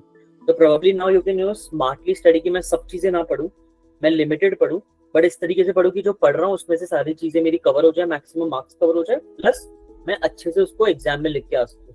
So probably you can switch your approach to, you can focus more on question banks, and you can focus more on जो RTP past papers वगैरह जो होते हैं, उस पर आप फोकस ज्यादा बढ़ा के अगर आप क्वेश्चन आंसर अप्रोच पे जाओगे, अगर आप क्वेश्चन बैंक करोगे, तो probably that is also a way जिससे आपकी जो ऑडिट एज अ सब्जेक्ट पे थोड़ा बल्कीनेस उसकी कम हो जाएगी, एंड probably जो ज्यादा रेलेवेंट है, जो ICAI एक्चुअल में पूछता रहता है, वो चीजें आप पढ़ोगे, तो मोर चांसेस है कि आप उससे अच्छा खासा पेपर कवर कर पाओ और शायद आपके पासिंग मार्क्स भी आ जाए. Yes, sir. Thank you, sir. Welcome. Yes, Ash. Hello, Chitransh. Hello, everyone. My name is Aishwarya, and actually, my attempt is due on November 23. I just Okay. wanted to ask, your study routine for SCMP, because I think when I studied in the classes, I barely remember most of the topics from SCMP. And Right. now I've decided to study from study material, but I think there are 3 modules, and I think it's quite difficult. So how did you approach it? Okay, so where did you took your classes from? Which professor? I took from Satish Jalan sir. Okay, so तो this problem is everywhere कि मतलब हमने class ली है, वो भूल गए, चीजें fade हो गई. So if I specifically talk about costing, switching to study material is a good move, क्योंकि costing now has become more of theory as compared to पहले जितना practical होता था. आजकल 45 मार्क्स का उस पे theory आ रहे हैं, and study material की theory is more apt, क्योंकि usually what I've seen is कि professors theory जो डालते हैं वो थोड़ा सा ऊपर नीचे डालते हैं, and they still are focusing more on the practical aspects, especially in chapters like standard costing वगैरह. तो costing में how you can approach is उसमें ना आजकल अगर if you look at suggested answers of past papers, आप हर costing के question में, दो it's a practical question, even for practical questions, उसमें बहुत सारा थ्योरी होता है, जो ऊपर नीचे के दो एक एक पैरास होते हैं ना, इंट्रोडक्शन और कंक्लूजन वगैरह. So first you have to understand कि व्हाट आईसीआई इज एक्सपेक्टिंग. अगर प्रैक्टिकल क्वेश्चंस में भी they are expecting you to write a para or so, अगर आप वो नहीं लिखोगे तो आप हर, इवन तो आपने प्रैक्टिकल करेक्ट करा, आपके दो तीन मार्क्स को हर क्वेश्चन में काटते ही जाएंगे. तो बिफोर गेटिंग ऑन टू कि मैं कॉस्टिंग कैसे करूं, your objective is to get good marks. For that you'll have to see कि what will fetch your marks. So पहले आप वो I suggested paper को आप थोड़ा सा analyze करो कि what do they expect in what type of questions. उन सबको recommendations चाहिए और फिर क्या negative points से consider करने चाहिए, वो सारी चीजें उनको चाहिए होती है आजकल. So you'll have to focus on that. A. B. How to go about costing is कि अगर आपने सिर्फ study material के पहले questions कर लिए, that will be more than enough for your conceptual clarity. Plus costing में there is a pattern कि वो RTP में एक दो topics extra डालते हैं जो कि आपके स्टडी मैट में कवर नहीं होता. तो डू मेक श्योर कि आप लास्ट 2-3 अटेम्प्ट के आरटीपी आप देख लो. पहला. सेकंड, आप क्या कर सकते हो कि आपका जब एक बार स्टडी मटेरियल के सारे क्वेश्चंस पे आपका हाथ बैठ जाए, स्टडी मटेरियल के क्वेश्चंस में जो आंसर्स होते हैं उसमें आप देख लो कि उन लोगों ने क्या क्या टेबल्स बनाई, उसके क्या फॉर्मेट है, उसमें क्या क्या पैराग्राफ, क्या क्या थ्योरी डाली है. Once you are comfortable with that, आप देन मूव कर सकते हो केस स्टडी बुक्स पे. अब केस स्टडी में अंडरस्टैंड कि 20-25 केस स्टडीज और 20-25 केस सिनेरियोज है, which in itself is a very voluminous task to get through. तो अब उसको एक बार आप कर सकते हैं. एंड अगेन इवन आप कितनी बार भी उसको कर लो, अगर वो पहली बात तो 50-50 प्रोबेबिलिटी की वो case study as it is उठ के आपके एग्जाम में आएगी, और अगर आ भी गई तो भी आप उसको as it is answers recreate कर पाओगे. It's very difficult. So probably आप जब उसको आप एक ही बार करो केस स्टडीज और केस सिनेरियोज को, लेकिन इस तरीके से करोगे आपको समझ में आए. So case study case scenario अगर आप आंसर देखोगे तो बहुत सारे आंसर, फॉर एग्जांपल अगर 10 लाइन का आंसर है तो उस 10 लाइन में से 4-5 लाइन तो वो क्वेश्चन की उठा के चिपका देते हैं हर आंसर में. तो आपको वो देखना पड़ेगा कि वो चीज आप कैसे कर सकते हो कि आप क्वेश्चन से कैसे आंसर चिपका के नीचे लगा सकते हो, तो आपके आंसर्स थोड़े बल्कि हो जाएंगे. पहला. सेकंड, आप बस वो समझ लो व्हाट डू दे एक्सपेक्ट, किस टाइप के क्वेश्चन से वो क्या एक्सपेक्ट कर रहे हैं, कहाँ पे वो negative recommendation, negative points, plus points, वो सारी चीजें आप वो देख लो कि कहाँ पे वो क्या एक्सपेक्ट कर रहे हैं, और फिर उसको हटा दो. तो आपका सब्जेक्ट बहुत कम हो जाएगा. मतलब आउट ऑफ 3 मॉड्यूल्स आपकी 1 मॉड्यूल कम हो गई.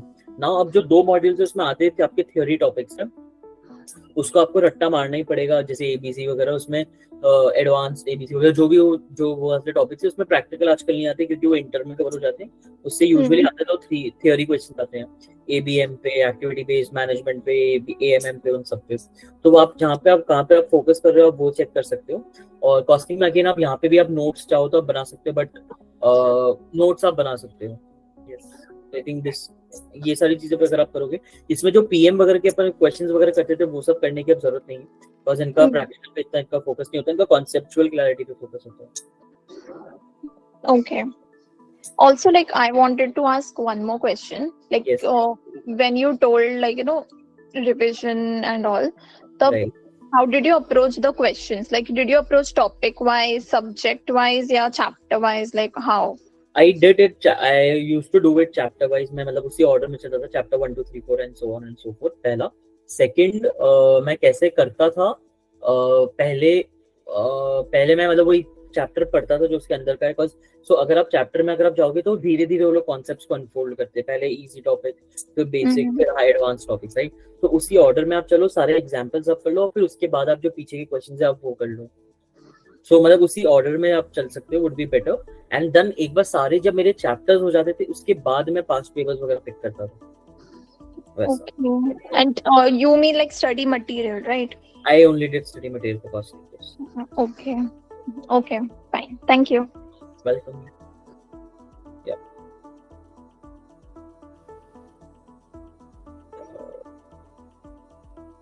I think Raksha Bhandari has a question about IDT and law. Right? Yeah, Aishwarya, you can go. you have again raised your hand. No, sorry, I just forgot to No raise problem, down. no problem. So, any other question? Yes, Sejal, go ahead. I just want to ask, what was the material you used in SFM? Like for SFM, even if we'll cover the entire study material, is just one module, and sometimes I feel, is it enough or not?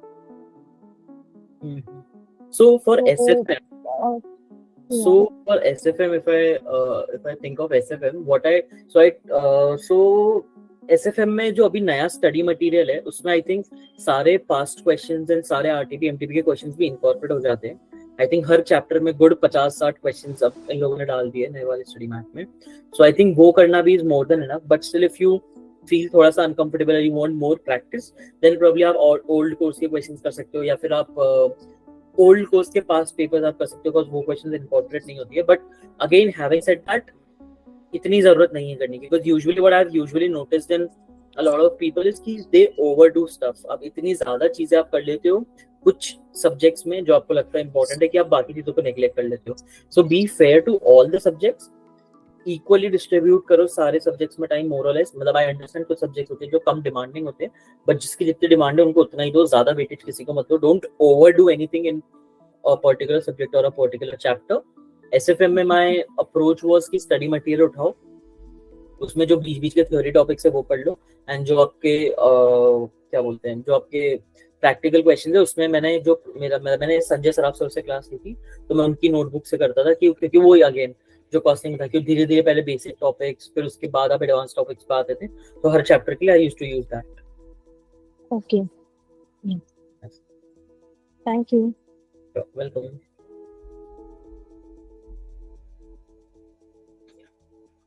Any other question? Hi, like you said that when you started your study leave, that's when you started your studies. Before that, you didn't study.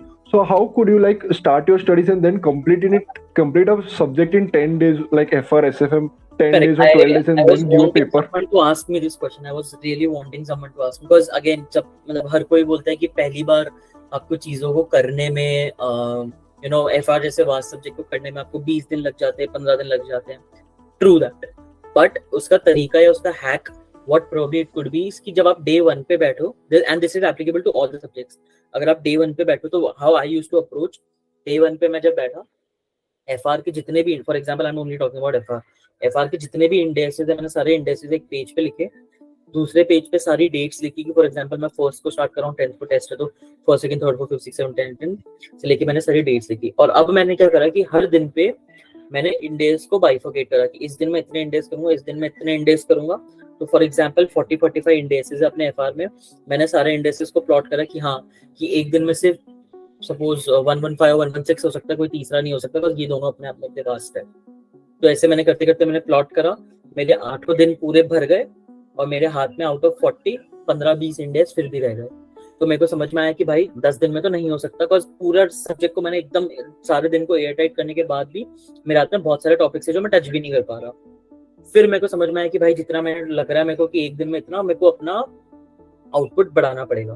तो मैंने उसको कैसे तैसे करके इधर suppose 115 और 116 के साथ मैंने एक छोटा मोटा इंडेक्स 2 डाल दिया और वैसे वैसे चीजें करी. तो मैंने क्या करा, बेसिकली जो छोटे छोटे इंडेक्सेस है उनको मैंने फिलर्स जैसे यूज करा और हर दिन में एक मेन टॉपिक पिक करा कि फॉर एग्जांपल एक दिन 115 कर लिया, एक दिन 116 कर लिया, एक दिन फाइनेंशियल इंस्ट्रूमेंट्स कर लिया, एक दिन कंसोलिडेशन कर लिया, एक दिन बिजनेस कॉम्बिनेशन कर लिया.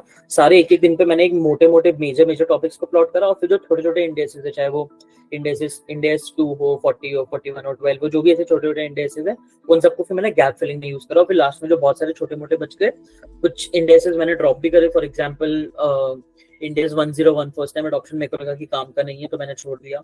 ऐसे मैंने थोड़े कॉल्स लिए, मैंने 101 छोड़ा, मैंने CSR वगैरह छोड़ दिया था, मैंने और भी 1-2 इंडेक्सेस ऐसे छोड़ दिए थे देख के कि यार मेरे को लगा कि जो फॉर एग्जांपल उस टाइम शायद फॉरेक्स हमारे एक जस्ट प्रीवियस टाइम में पूछा था, तो मैंने फॉरेक्स वाला शायद ड्रॉप कर दिया था. ऐसे मैंने बहुत सारी चीजें छोड़ी भी थी और बाकी उनको मैंने हर डे 1 पे मैंने सारा प्लान कर लिया था कि भाई 8 दिन में मेरे को इतना इतना इतना इतना करना ही पड़ेगा, नहीं तो चीजें अटकेगी. अब प्लॉट तो हो गया। अब फॉर एग्जांपल मैंने डे 1 पे सोचा कि मैं 7 छोटे बड़े इंडेक्स करूंगा, लेकिन मेरे सिर्फ 5 हुए, तो मेरे को दिखता था कि भाई ये 2 इंडेक्सेस का कैरी फॉरवर्ड है जो मेरे को नेक्स्ट 7 दिन में कहीं ना कहीं बिठाना है, नहीं तो वो छूट ही जाएंगे मुझसे, क्योंकि नेक्स्ट में इंडेक्स पिक करने वाला हूँ जब मेरे को 4 दिन में करना है, और अगर आज मुझसे 8 दिन में एफआर कंप्लीट नहीं हुआ तो उन 4 दिन में तो इम्पॉसिबल होगा। तो वो 2 इंडेक्स के लिए मैं गैप बनाने के लिए चीजों को थोड़ा फास्ट करता, थोड़ा ब्रेक कम लेता, वो चीजें करता। तो ये सारी जो चीजें होती है ना कि हम नॉन स्टॉप इतना पढ़ लेते हैं या ये कर लेते हैं, वो इवेंचुअली जब आप प्रेशर क्रिएट करते हो ना, जब आपको डेली आपको दिखता है कि भाई आज मेरे 2 इंडेक्स का पाइल अप बन गया, आज डे 2 पे मेरे एक और इंडेक्स है जो छूट गया, डे 4 पे आते आते मेरे पास 6 इंडेक्स का पाइल अप हो गया।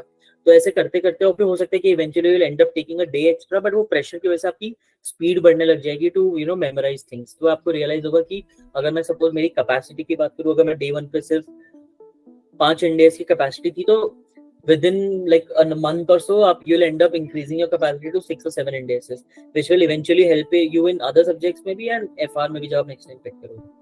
तो चीजें छूटती भी, you'll have to be mentally prepared, आपको प्रेशर भी लेना जरूरी है, बस जब तक इंसान पे प्रेशर नहीं आता वो एक्स्ट्रा पंच नहीं मारता, तो प्रेशर क्रिएट करना भी जरूरी है। ऐसा make sense? Yes, means you were able to like I understood everything, but and you were able to complete it in 10-12 days FR SFM नहीं, so to be honest for the first time. नहीं, so again जो plan करते हैं usually वो achieve होता नहीं है, but हाँ ये होता है कि अगर मैंने किसी चीज को 8 दिन में क्लोज करने का प्लान करा है तो मैं उसको 10 से 12 दिन में तो कर ही दूंगा क्लोज। अगर मैं स्टार्ट ही 10-12 दिन से करता तो मैं 15 दिन में क्लोज करता था। फिर वही है, जितना ज्यादा प्रेशर क्रिएट करोगे उतना आप तेज करोगे, पहला।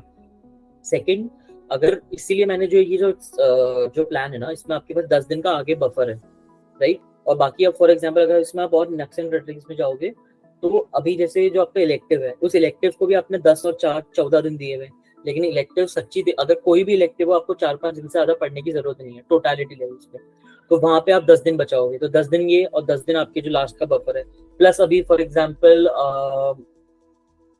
जो आपका लॉ है, लॉ में 10 दिन की आपको जरूरत नहीं है, लॉ आप 8 दिन में क्लोज कर सकते हो पूरा स्टार्ट टू एंड। तो ऐसे आपको बहुत सारे सब्जेक्ट्स में आपके दिन बचेंगे भी, तो मोटा मोटी 30 डेज आपके पास एक्स्ट्रा भी है, जो एफआर हो गया, डीटी हो गया, जो थोड़े से एक्स्ट्रा बल्कि सब्जेक्ट है उसमें आपके दिन एक्स्ट्रा लगने ही है। बट वो मैं बोल नहीं रहा, बस अभी सपोज मैंने बोल दिया कि भाई एफआर के लिए 10 दिन दो, बट वो 12 दिन 15 दिन में कवर होगा। तो जिस दिन आपको लगेगा ना कि शिट मेरा 10 दिन में नहीं हो रहा, उस दिन आपको प्रेशर क्रिएट नहीं होगा, आपको लगेगा हाँ किसी का नहीं होता, नहीं हो रहा, यथार्थ में भी उस दिन का ही था कि नहीं होता, तो कोई बात नहीं, चल रहा है, अपन सही करते हैं।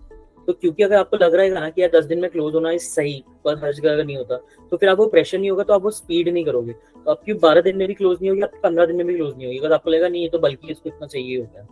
तो इसलिए मेरे को चीज आउटराइटली नहीं बोलनी थी कि 10 के 12 हो जाते हैं, ट्राई करो 10 है तो 10 में ही करो, बट इन केस अगर फैला भी तो you have a good 25-30 days का buffer in your hand to cover it up. But I would want you to go ahead thinking कि 10 दिन में ही क्लोज करना है। 10 days even in the first reading. Sorry? 10 days even if you are reading for the first time. Yeah, even if you read for the first time ना, बहुत so I assume कि आपने एक बार क्लासेस तो करी होगी, but I also know कि classes 2 साल पहले करी होगी और कुछ याद नहीं होता, बट साइकोलॉजिकली अपन को मोटा मोटी कॉन्सेप्ट्स पता होते हैं कि हाँ ठीक है ऐसा ऐसा कुछ दिखता है इंडेक्स, ऐसा ऐसा कुछ होना है एफआर में। So you will have to just be confident and yes to directly answer yes, आपको एफआर फर्स्ट रीडिंग में 10 दिन में करना है। सुनने में बहुत इम्पॉसिबल लगता है, बिकॉज अपन ने सुना होगा कि भाई FR is one of the vastest subject, 15 दिन 20 दिन 25 दिन लगते हैं लोगों को, बट लगते ही हैं। बट फिर वही है कि यू हैव टू कुछ तो डिफरेंट करना पड़ेगा अगर आपको डिफरेंट रिजल्ट चाहिए अपने लिए। Yes, like SFM has 12 practical chapters. Each chapter's question bank has 90 sums. So are you a smart guy who used to do audit while seeing the questions, or you used to write the sums? So how is it like? Because people aren't, even if the copy paste sum is there, people aren't able to produce the answer, even if the copy paste question is asked. So her subject में, it's a very good question Ronaldo. So her subject में, this is for all the subjects, मैंने पहले भी बताया था। So what I used to do is I used to analyze what ICI is expecting from us. कि for example costing में जैसे मैंने बोला, they expect कि even in a practical question write 2 paragraphs of theory. SFM में भी I am not very sure, but index में भी even in practical questions they used to expect us to write a paragraph or so of theory. Similarly, SFM में मैंने देख लिया कि what do ICI expects from us. So what I figured out is कि they expect, they expected us to make a lot of tables, they expected us to make a lot of working notes and those things. तो एक बार मैं ICI का pattern समझ गया ना कि वो किस टाइप का आंसर बनाते हैं, फिर मेरे को सिर्फ क्वेश्चन देखना था कि हाँ ये क्वेश्चन दिख गया, मैं इसको रफ में सॉल्व कर सकता हूँ, तो मैं पैटर्न में तो उतार ही दूंगा. सो यस, 90 क्वेश्चंस अगर फॉर एग्जांपल एक चैप्टर में होते हैं तो उन 90 क्वेश्चंस में नंबर, अगर मैं टाइप ऑफ क्वेश्चंस बोलूं तो 20 या 25 क्वेश्चंस होते हैं. फिर हर एक टाइप के 2 या 3 क्वेश्चंस होते हैं जो आपके अकाउंट को 80-90 ले जाते हैं, right.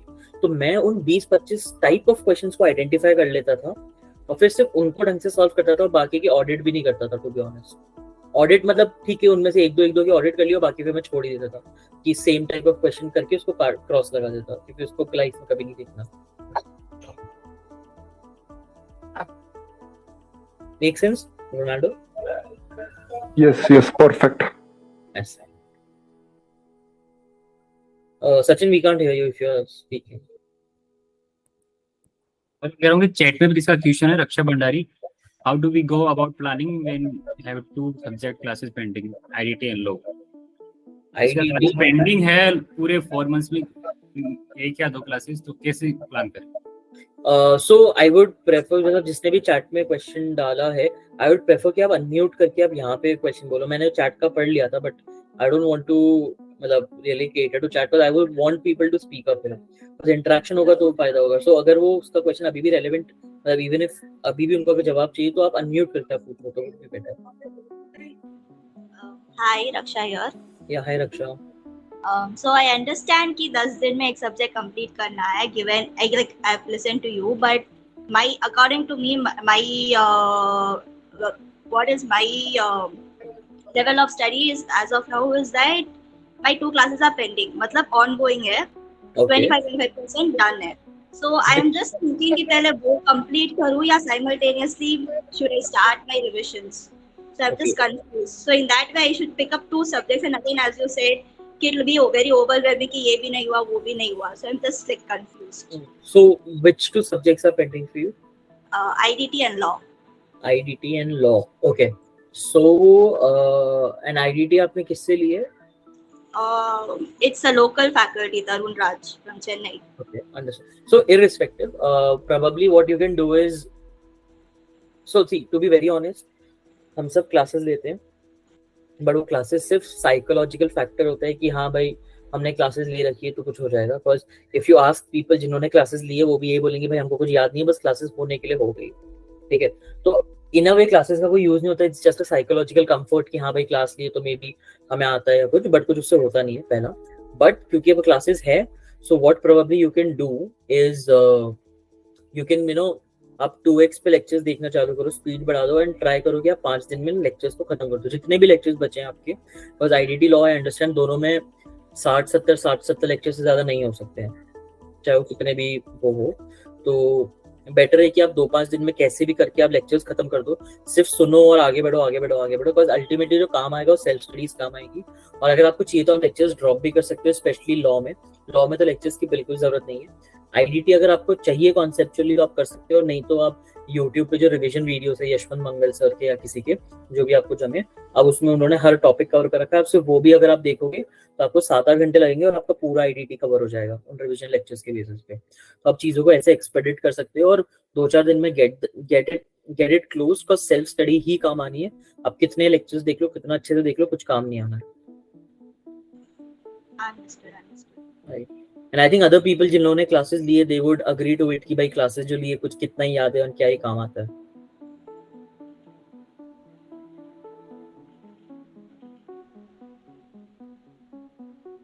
Sure, thank you. Welcome. या Nitika.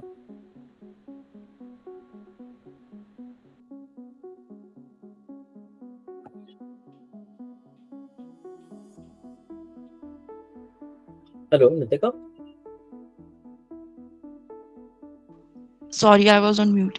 Yeah. Actually, I was asking that which revisionary videos you followed for law. If someone is doing for self-study, like you said, we can complete it within 10 days, something. Okay. So law में revision videos, so law में मैंने revision videos I think नहीं देखे थे, because law में one second नहीं law में revision videos Shubham single करके एक प्रोफेसर है, उनके मैंने थोड़े से देखे थे, बट अगेन मेरे को ही लगा था कि मैं उनके रिवीजन मैंने स्टार्ट करा था उनके देखना, बट उससे बेटर मेरे को मेरे नोट्स पढ़ना लगा था, तो मैंने इंस्टेड ऑफ लॉ में उनके रिवीजन लेक्चर सुनूं, मैंने उसकी जगह मैं वापस नोट्स पढ़ता था। But if you still want to you can look at Shubham Singhal, मतलब मैंने उनके देखे थे तो उनके ठीक ठाक थे ऐसा।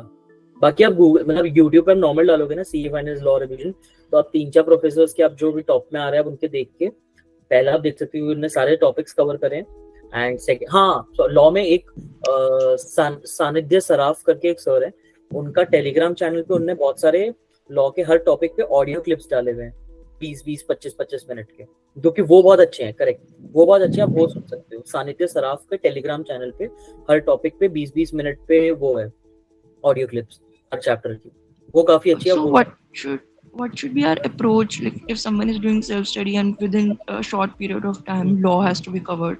सो मैं कैसे करता था, फॉर एग्जाम्पल अगर मैं लॉ या GST की बात करूँ तो मैं पढ़ाई मतलब वो चैप्टर स्टार्ट, फॉर एग्जाम्पल मेरे को एक चैप्टर स्टार्ट करना है, for example appointment of director start करना है, तो अपॉइंटमेंट ऑफ डायरेक्टर मैं क्योंकि फर्स्ट टाइम पढ़ने वाला हूँ तो मैं पढ़ने के पहले मैं वो 20 मिनट की क्लिप 2x पे सुनता था, तो 10-15 मिनट में मेरे को पूरे टॉपिक के बारे में स्टार्ट टू एंड पता है कि मैं आगे क्या क्या पढ़ने वाला हूँ, तो उससे मेरे दिमाग में एक फ्रेमवर्क बन जाता है, आप मेंटली प्रिपेयर हो जाते हो कि आप क्या पढ़ने वाले हो।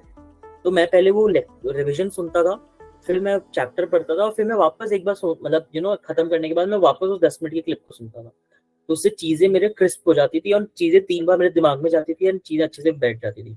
तो प्रॉब्लम आप हर चैप्टर के स्पेशली GST वगैरह में आप ये कर सकते हो कि एक चैप्टर को करने में 2-3 घंटे लग जाते हैं, तो आप वो 2-3 घंटे जो आप करने वाले हो आप 10-15 मिनट में आप सुन लो कि आप 2-3 घंटे क्या करने वाले हो, तो आपको थोड़ा मेंटल रिलीफ मिलेगा और आपको पता होगा कि अच्छा आगे ये टॉपिक है तो ये ऐसे लिंक होने वाला है करके। सो अब मतलब this is what I use and this is what I found very helpful for me.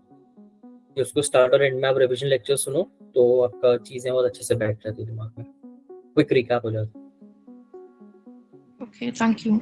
Welcome.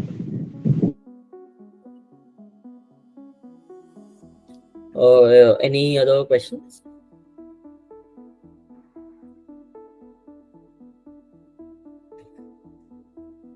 Yeah, no.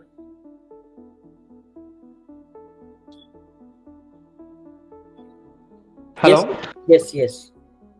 Sir, this May 23, I'm expecting means 6-day exemption, sir, in elective. And FR I'm having exemption. So should I go for 6 subjects or stick? Means FR is the last exemption in November 23. It is the last third attempt. So should I do 6 subjects? Means I have done 3 times all the subjects, sir. But totally depends on how confident you are. मैं आज बोल दूं ये कर लो या ये मत करो या ऐसे करो, उससे कोई फर्क नहीं पड़ना है। चीजें उसी पे बैठेगी कि आप कितना कॉन्फिडेंट हो about what you want to do. If you feel you can pull it off, आप कर लो। बट अगर आपको मतलब अगेन आज मैं बोल दूं कि हाँ हो जाएगा, but so that would not be fair from my side, right? कि मैं कुछ बोल दूं बिना चीजों को जाने कि अब आपने करा है बट कैसे करा है कैसे नहीं करा है। सो probably you yourself can be the best judge of who you are and what you are and where you are. तो अगर आपको लगता है कि ये सब कर सकते हो तो कर लेना चाहिए। अगर आप मेरी साइड से पूछोगे यस आपके हाथ में 4 महीने और 2 सब्जेक्ट्स नहीं करने तो डेफिनेटली कुछ भी पॉसिबल है। मतलब जहाँ पे आप अगर आपके आसपास अभी जितने पीयर्स हैं जिन्होंने इसको ज्वाइन करा है वो लोग 4 महीने में 8 सब्जेक्ट्स करने वाले हैं, तो आपके पास तो 6 ही है, तो आपके पास ऑलरेडी एक एडेड एडवांटेज है क्लियर करने का। तो यस करने पे आप कर सकते हो, but you have to feel confident about yourself. Yes, sir. Thank you. Sure. I think Sachin. Yes. Yeah. So any other questions? बनता है कि जैसे FR इतना लंबा है उतना ही लंबा अपने में DT पड़ता है और DT 1.5 डे में करना मुश्किल हो जाता है कई बार। 1.5 डे के अकॉर्डिंग नोट्स के अकॉर्डिंग समराइज करें कि जो अपन DT अच्छे से कवर होता है और DT तो मतलब छूट जाता है कई बार। कई लोग तो DT पूरा कवर भी नहीं कर पाते, तो करते फिर लास्ट में ऐसे टॉपिक पढ़ते हैं जिनसे मोस्ट ऑफ द पेपर आता है, तो वो DT का इश्यू रहता है लास्ट टाइम ग्रुप 2 के अंदर।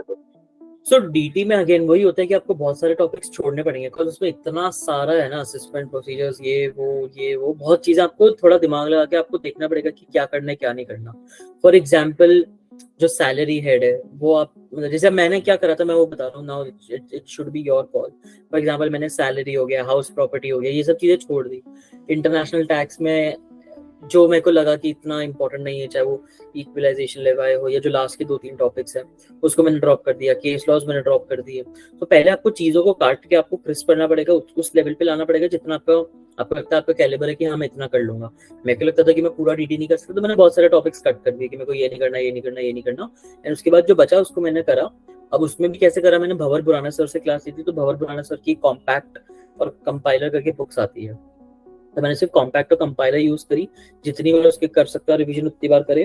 भंवर सर के यूट्यूब पे रिवीजन लेक्चर्स है जो कि 1-1 घंटे में पूरा टॉपिक कवर करा देते थे। तो हमेशा टॉपिक स्टार्ट करने के पहले, फॉर एग्जांपल पीजीबीपी के पहले वो मैंने 1 घंटे का वीडियो 2x पे 30 मिनट्स पे देखा, फिर मैंने पीजीबीपी कर लिया।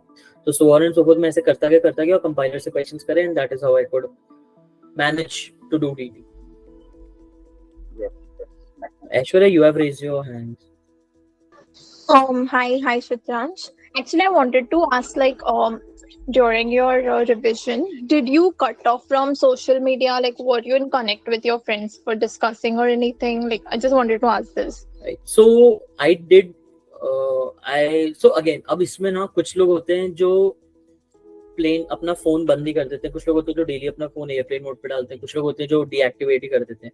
But irrespective it everything depends on how much can you control yourself. For example कुछ लोग होते हैं, आपने सुना होगा, फोन लॉक कर देते हैं, ये करते हैं। बट मैं जब पढ़ता था फोन मेरे साइड में पड़ा होता था, बट मोबाइल डेटा ऑफ में रखता था, एंड मैं सिर्फ उसको डे एंड पे एक बार देखता था, and I was in touch with only limited number of friends जिनके साथ मैं पढ़ाई के बारे में डिस्कस करता था। लाइक जो एक्चुअल में जो वो लोग भी सीए फाइनल्स दे रहे हैं उन्हीं से बात करता था, सीनियर्स जूनियर्स से नहीं करता था, बिकॉज वो लोग लाइफ में कुछ अलग कर रहे होंगे, वो लोग मोस्ट लाइकली पार्टी कर रहे होंगे या कुछ ना कुछ कर रहे होंगे। तो मैं अपने आप को वो गिल्ट आता है कि यार मैं तो पढ़ रहा हूँ, वो लोग ये कर रहे हैं, वो लोग मस्ती कर रहे हैं। सो जो मेरे सिमिलर टाइप के लोग जो सिमिलर स्टेज ऑफ लाइफ में, मैं से उनसे बातें करता था जो मेरे साथ एग्जाम्स दे रहे हैं, ताकि क्योंकि वो लोग भी मोस्ट लाइकली पढ़ ही रहे होंगे। पहला। सेकंड, सोशल मीडिया, इंस्टाग्राम वगैरह, अगर आपको ये सोचना पड़ रहा है कि मेरे को उसको बंद करना है नहीं करना, तो दैट मीन्स कि यू आर ऑलरेडी डिस्ट्रैक्टेड। मतलब फॉर एग्जाम्पल अगर मेरा पर्पस ही इतना स्ट्रॉन्ग था कि यार मेरे को फाइनल्स में रैंक लानी है अपनी लाइफ बनाने के लिए, तो सोशल मीडिया पे मैं रहूं या ना रहूं ये कभी मेरे दिमाग में क्वेश्चन ही नहीं आया। मतलब मैंने कभी इसके बारे में सोचा ही नहीं यार कि भाई इंस्टाग्राम बंद करना है या चालू रखना है, because I am like Instagram is least of something, you know, it's a very बेकार चीज। मतलब इंस्टाग्राम से हो क्या जाएगा अगर मेरे को मेरी लाइफ बनानी है। अगर सपोज मेरे पास मेरे मोबाइल में रिचार्ज कराने के पैसे नहीं है, if I take it to extreme levels, अगर मेरे पास मोबाइल में रिचार्ज करवाने के पैसे नहीं है, तो मैं इंस्टाग्राम पे रह के भी क्या कर लूंगा। मोबाइल में रिचार्ज कराने के लिए पैसे चाहिए, पैसे के लिए जॉब चाहिए, जॉब के लिए सीए की डिग्री चाहिए, अच्छे ज्यादा पैसे चाहिए, तो आपको रैंक चाहिए। सो ये इंस्टाग्राम पे रहूं ना रहूं, ऐसे टाइप के बेकार क्वेश्चंस आना ही नहीं चाहिए आपके दिमाग में अगर आप एक्चुअली फाइनल्स के लिए सीरियस हो तो। मतलब आपको जब अगर आप एक्चुअली सीरियस हो तो आपको समझ में आएगा कि आपको चाहते हुए भी आपको इंस्टाग्राम के लिए टाइम नहीं मिलना है। बट अगर आप डिस्ट्रैक्ट हो पा रहे हो इंस्टाग्राम से, दैट मींस आप पढ़ाई के लिए आप सीरियस नहीं हो, so you are going wrong somewhere. Okay, thank you. Sure, welcome. Yeah, Raksha. So I just have a question. So what was your coping mechanism for the stress or the pressure which was on the way during your CA final journey? Family. I used to talk to them. I used to spend good amount of time with them. जब भी break लेना होता था, mummy papa और मेरी बहन के पास जाके मतलब फालतू बातें कर लो, टाइम पास कर लो, is something which I used to do. Family. क्योंकि बाकी आप कहीं भी जाओगे, आप तक कोई भी नेगेटिव न्यूज ट्रैवल कर सकती है। आप दूसरे दोस्तों से बात करोगे तो वो बताएंगे भाई मेरे तो इतना हो गया, आपका नहीं हुआ, ये नहीं हुआ, वो नहीं हुआ, तो कहीं से भी आप डिमोटिवेट होने के बहुत चांसेस होते हैं। So I used to play safe, I used to talk to my family and that's it. Because पहली बात तो they were the source of motivation, because I was ultimately one of the bigger objectives was to make them feel proud.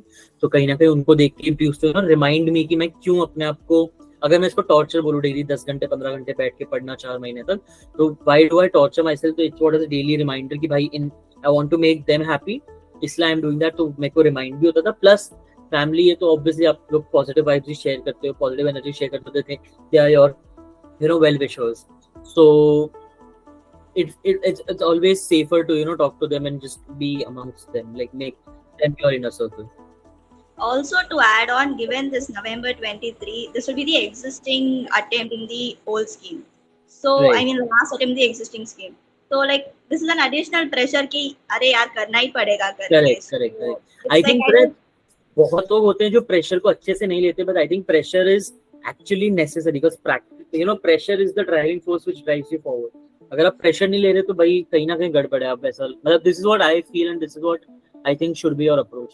कि अगर pressure नहीं ले रहे हो तो मतलब कुछ गड़बड़ है, और अगर प्रेशर है, बहुत ज्यादा प्रेशर है, स्लीपलेस नाइट्स है, तो that means you are on track. Right. Thank you. हाँ, सो मेरा ही कोई थोड़ा सा क्वेश्चन है कि जैसे अपन सब लोग यहाँ पर रैंक के लिए आए हैं कि रैंक कैसे करे टारगेट, तो मेरा थोड़ा सा क्वेश्चन है कि अपन ऐसे कौन से पैरामीटर है या नहीं कि अपन जो टारगेट कर रहे हैं वो एक्चुअली में क्या हमें अचीव, वो उस जिस पाथे पे जा रहे हैं वो पाथे पे एक्चुअली पे अपन है या नहीं, उसका एनालिसिस कैसे करनी है एक्चुअली में हम इस अकॉर्डिंग जा रहे हैं वहाँ पर रैंक आएगी नहीं आएगी.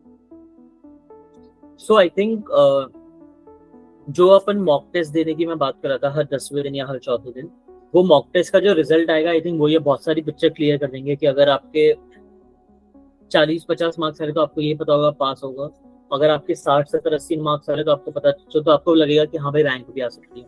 तो हर 10वें दिन आप जब मॉक टेस्ट दोगे तो आपको वो आपके लिए अलार्मिंग होगा, मतलब it will act as a course correction for you if needed कि भाई कोई कोर्स करेक्शन की जरूरत है.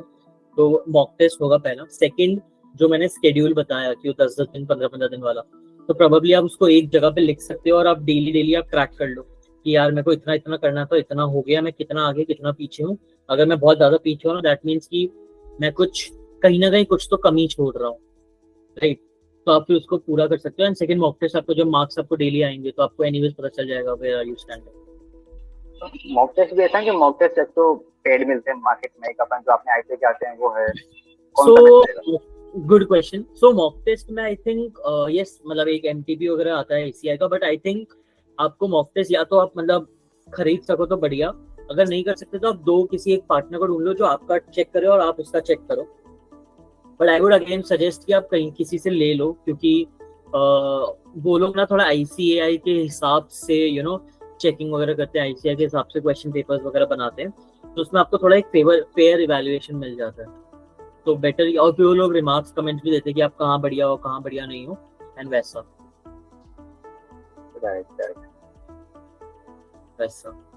तो रैंक हो गया है 12:30, 5 मिनट में हम इसको करते हैं wind up.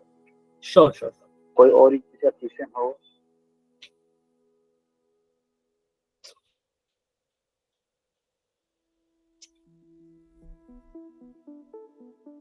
Yes, Naga.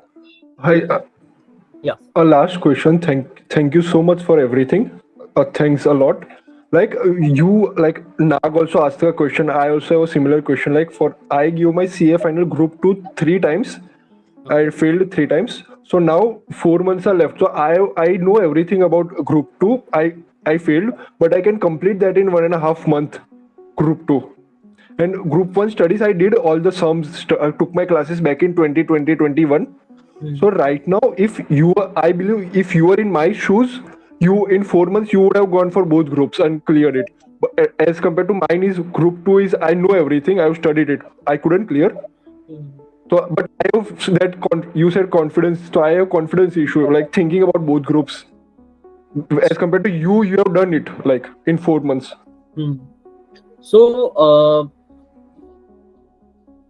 having said कि रैंक वो चीजें and everything, but कहीं ना कहीं रियलिटी को भी अपने पास we'll have to keep that in check and we'll have to fairly evaluate कि हम रैंक एम कर रहे हैं, बट फिर आपको मेहनत भी करनी पड़ेगी. एंड मैं आज कुछ भी कह लूँ उससे कोई मतलब नहीं होना है. It totally depends on how confident you, आप कितने कन्विक्शन से बोल रहे हो कि मैं कर लूंगा या नहीं कर लूंगा. So no discussion or no nothing can really help you in decision making कि मेरे को दोनों ग्रुप करना है या एक करना है या कैसे करना है क्या नहीं करना. So what exactly is your question, Ronaldo? Sorry, I couldn't catch it. My question is like in 4 months you cleared your both groups, got a rank, but as another guy of similar to you who you are, another person would not be able to think about both groups in 4 months. or clear the 4 months. Confidence ही नहीं आता to think about both groups in 4 months. So how did you get that limitless confidence to think and achieve? यार confidence again मेरे पास purpose बहुत strong था. Like I said कि I wanted a rank because I wanted something from it and that was very very strong for me and it was my first priority कि भाई life में ये तो चाहिए ही चाहिए, नहीं तो कोई मजा नहीं है जीने का टाइप्स. तो that was the killing instinct which made me push my self forward. ऐसा नहीं होता कि कोई किसी की भी कोई कैपेसिटी लिमिटेशंस नहीं होती है कि कोई कर सकता है कोई नहीं कर सकता. कोई अगर आप बोलो कि सोचने के बाद भी नहीं कर सकते, ऐसा कोई कैपेसिटी लिमिटेशंस किसी की नहीं होती. तो it totally depends on the purpose कि आप क्यों कर रहे हो. अगर आपका बहुत स्ट्रांग रीजन है कि बॉस करना ही करना है तो आप कर लो. ऐसा. Practically, didn't you overthink or regret about the past Sorry? by not studying? Yes, I didn't you practically? Yes, I did. मतलब जो मैंने स्टार्टिंग में भी कहा ना कि मतलब कहीं ना कहीं मेरी पहली गलती ये थी कि मैंने सिर्फ 4 महीने पढ़ाई करी. Had it been मेरे को 6 महीने करता तो मैं इतना वो नहीं होता, इतना मेरे लिए चीजें डिफिकल्ट नहीं होती, चीजें बहुत आसान हो जाती. Did you like most people, if you know, talk about, they overthink a lot about their past or future regrets. So didn't you have overthinking phases or regrets phases while you were starting out? I had, but मैं उस time अपनी family के पास चले जाता था and I used to get reminded of the purpose of why I'm doing what I'm doing. And again मतलब you have to be mature enough to understand कि जो हो गया वो हो गया, उसमें कुछ बदल नहीं सकते. बदल से फ्यूचर सकते हो तो उसके लिए आप जो कर सकते हो आप आज कर लो. Yes, Naga. Last question. Sir, like means before the day of exam, 1.5 days. Means how should we plan? Means now what I am planning is means before 3 attempts. So I used to categorize like ABC analysis. Means now the trend is like that only. So before 1.5 days, should A category to be revised once, twice, and B and C should be means once. Like A category twice and B and C category should be like one time. Should be that like that focus, or we should focus on ABC category through 1.5 days planning? Yes, sounds good. आप 2 बार जितनी बार आप कर सकते हो उतना बढ़िया. That is before exam, sir. 1.5 days. Yeah. Okay. I think that's about it. So thank you everyone for spending time and all the very best. And going forward also, if you need any help or anything, you guys can reach out to us and we'll try to help you out. All the very best everyone, and thank you Sachin for having me here. It was my pleasure. एक और मेरा कहना चाहूँगा कि 5 to 6 जुलाई के आसपास का अपना मई 23 का आने वाला रिजल्ट है. तो सबका एक कॉमन इश्यू रहता है कि कैसा आएगा कैसा नहीं आएगा, और प्लस ये भी कहने का कह रहा था कि यार अगर नहीं हुआ तो फिर मैं कैसे करूंगा. तो ये तो अच्छा कि इस बार. Sorry, I didn't get your question. हाँ, मैं कहना चाह रहा हूँ कि अगर अपना रिजल्ट नेगेटिव आता है तो कैसे उसको फिर कमबैक करें, और कैसे अपन अब इस बार ऐसा क्या एनालिसिस करें कि जो गलती की अपन को मालूम हो, प्लस अपन वो गलती फिर से रिपीट ना करें. समझा. So what you can do is probably you can ask for your papers. आप RTI के थ्रू आप अप्लाई करके अपने पेपर्स उनसे मंगवा लो. You can analyze, you can probably show it to some of your professors कि भाई कहाँ गलती होगी कहाँ नहीं. वैसे तो आपको खुद को पता चल जाएगा कि आपने कहाँ मिस्टेक करी है कहाँ नहीं करी है. So one is that आप पास पेपर्स मंगा के उनको आप एनालाइज कर लो. सेकंड probably could be कि आपको समझ में आएगा कहीं ना कहीं आपके अप्रोच में प्रॉब्लम है, तो आप अप्रोच बदल सकते हो चीज़ों की कि मैंने पहले किस सब्जेक्ट को किससे करा और अब मैं क्या कैसे करना चाहता हूँ. फॉर एग्जांपल पहले आप सिर्फ ऑडिट कर रहे थे, अब आप लिख के कर लो, या पहले लिख के कर रहे थे आपको समझ में आया कि लिखने से बेटर है कि मैं उस क्वेश्चन को 5 बार देख लूँ, वो बेटर है इंस्टेड ऑफ 2 बार लिख के करना. तो आप वो ट्राई कर सकते हो. तो आपको कुछ ना कुछ बदलना पड़ेगा. अगर आपने जैसे पहले अटेम्प्ट दिया था वही चीज आप वापस कर रहे हो वही सेम तरीके से, तो फिर रिजल्ट भी सेम ही आना. If you want a different result, you have to do things differently. As simple as that. And don't get stuck into कि यार पहले हो गया अब नहीं होगा ये नहीं होगा, because again there is nothing you can do about past. Right. Okay. Thank you. और किसी को भी कोई भी क्वेश्चन हो यथार्थ से आगे कभी, तो आप बिल्कुल व्हाट्सएप कर देना. यथार्थ से कोई भी होगा तो क्वेश्चन पूछ के आंसर दे सकते हैं. Okay, thank you all. Bye. Thank you everyone. Yeah, Raksha, you're speaking. You're saying. Yeah, I just want to give the feedback regarding this session. I mean, it was really great taking time out of your schedule and letting us know how we should be on the right track. So really, really thank you for that. And I hope everybody has enjoyed as well. Sure. Thank you. Thank you, Really Raksha. great initiative. Thank you. Thank you. Thank you, everyone. Thank you. Thank you. Bye. Thank you so much. Thank you, sir. Bye. Thank you, everyone. Thank you. And best of luck for exam.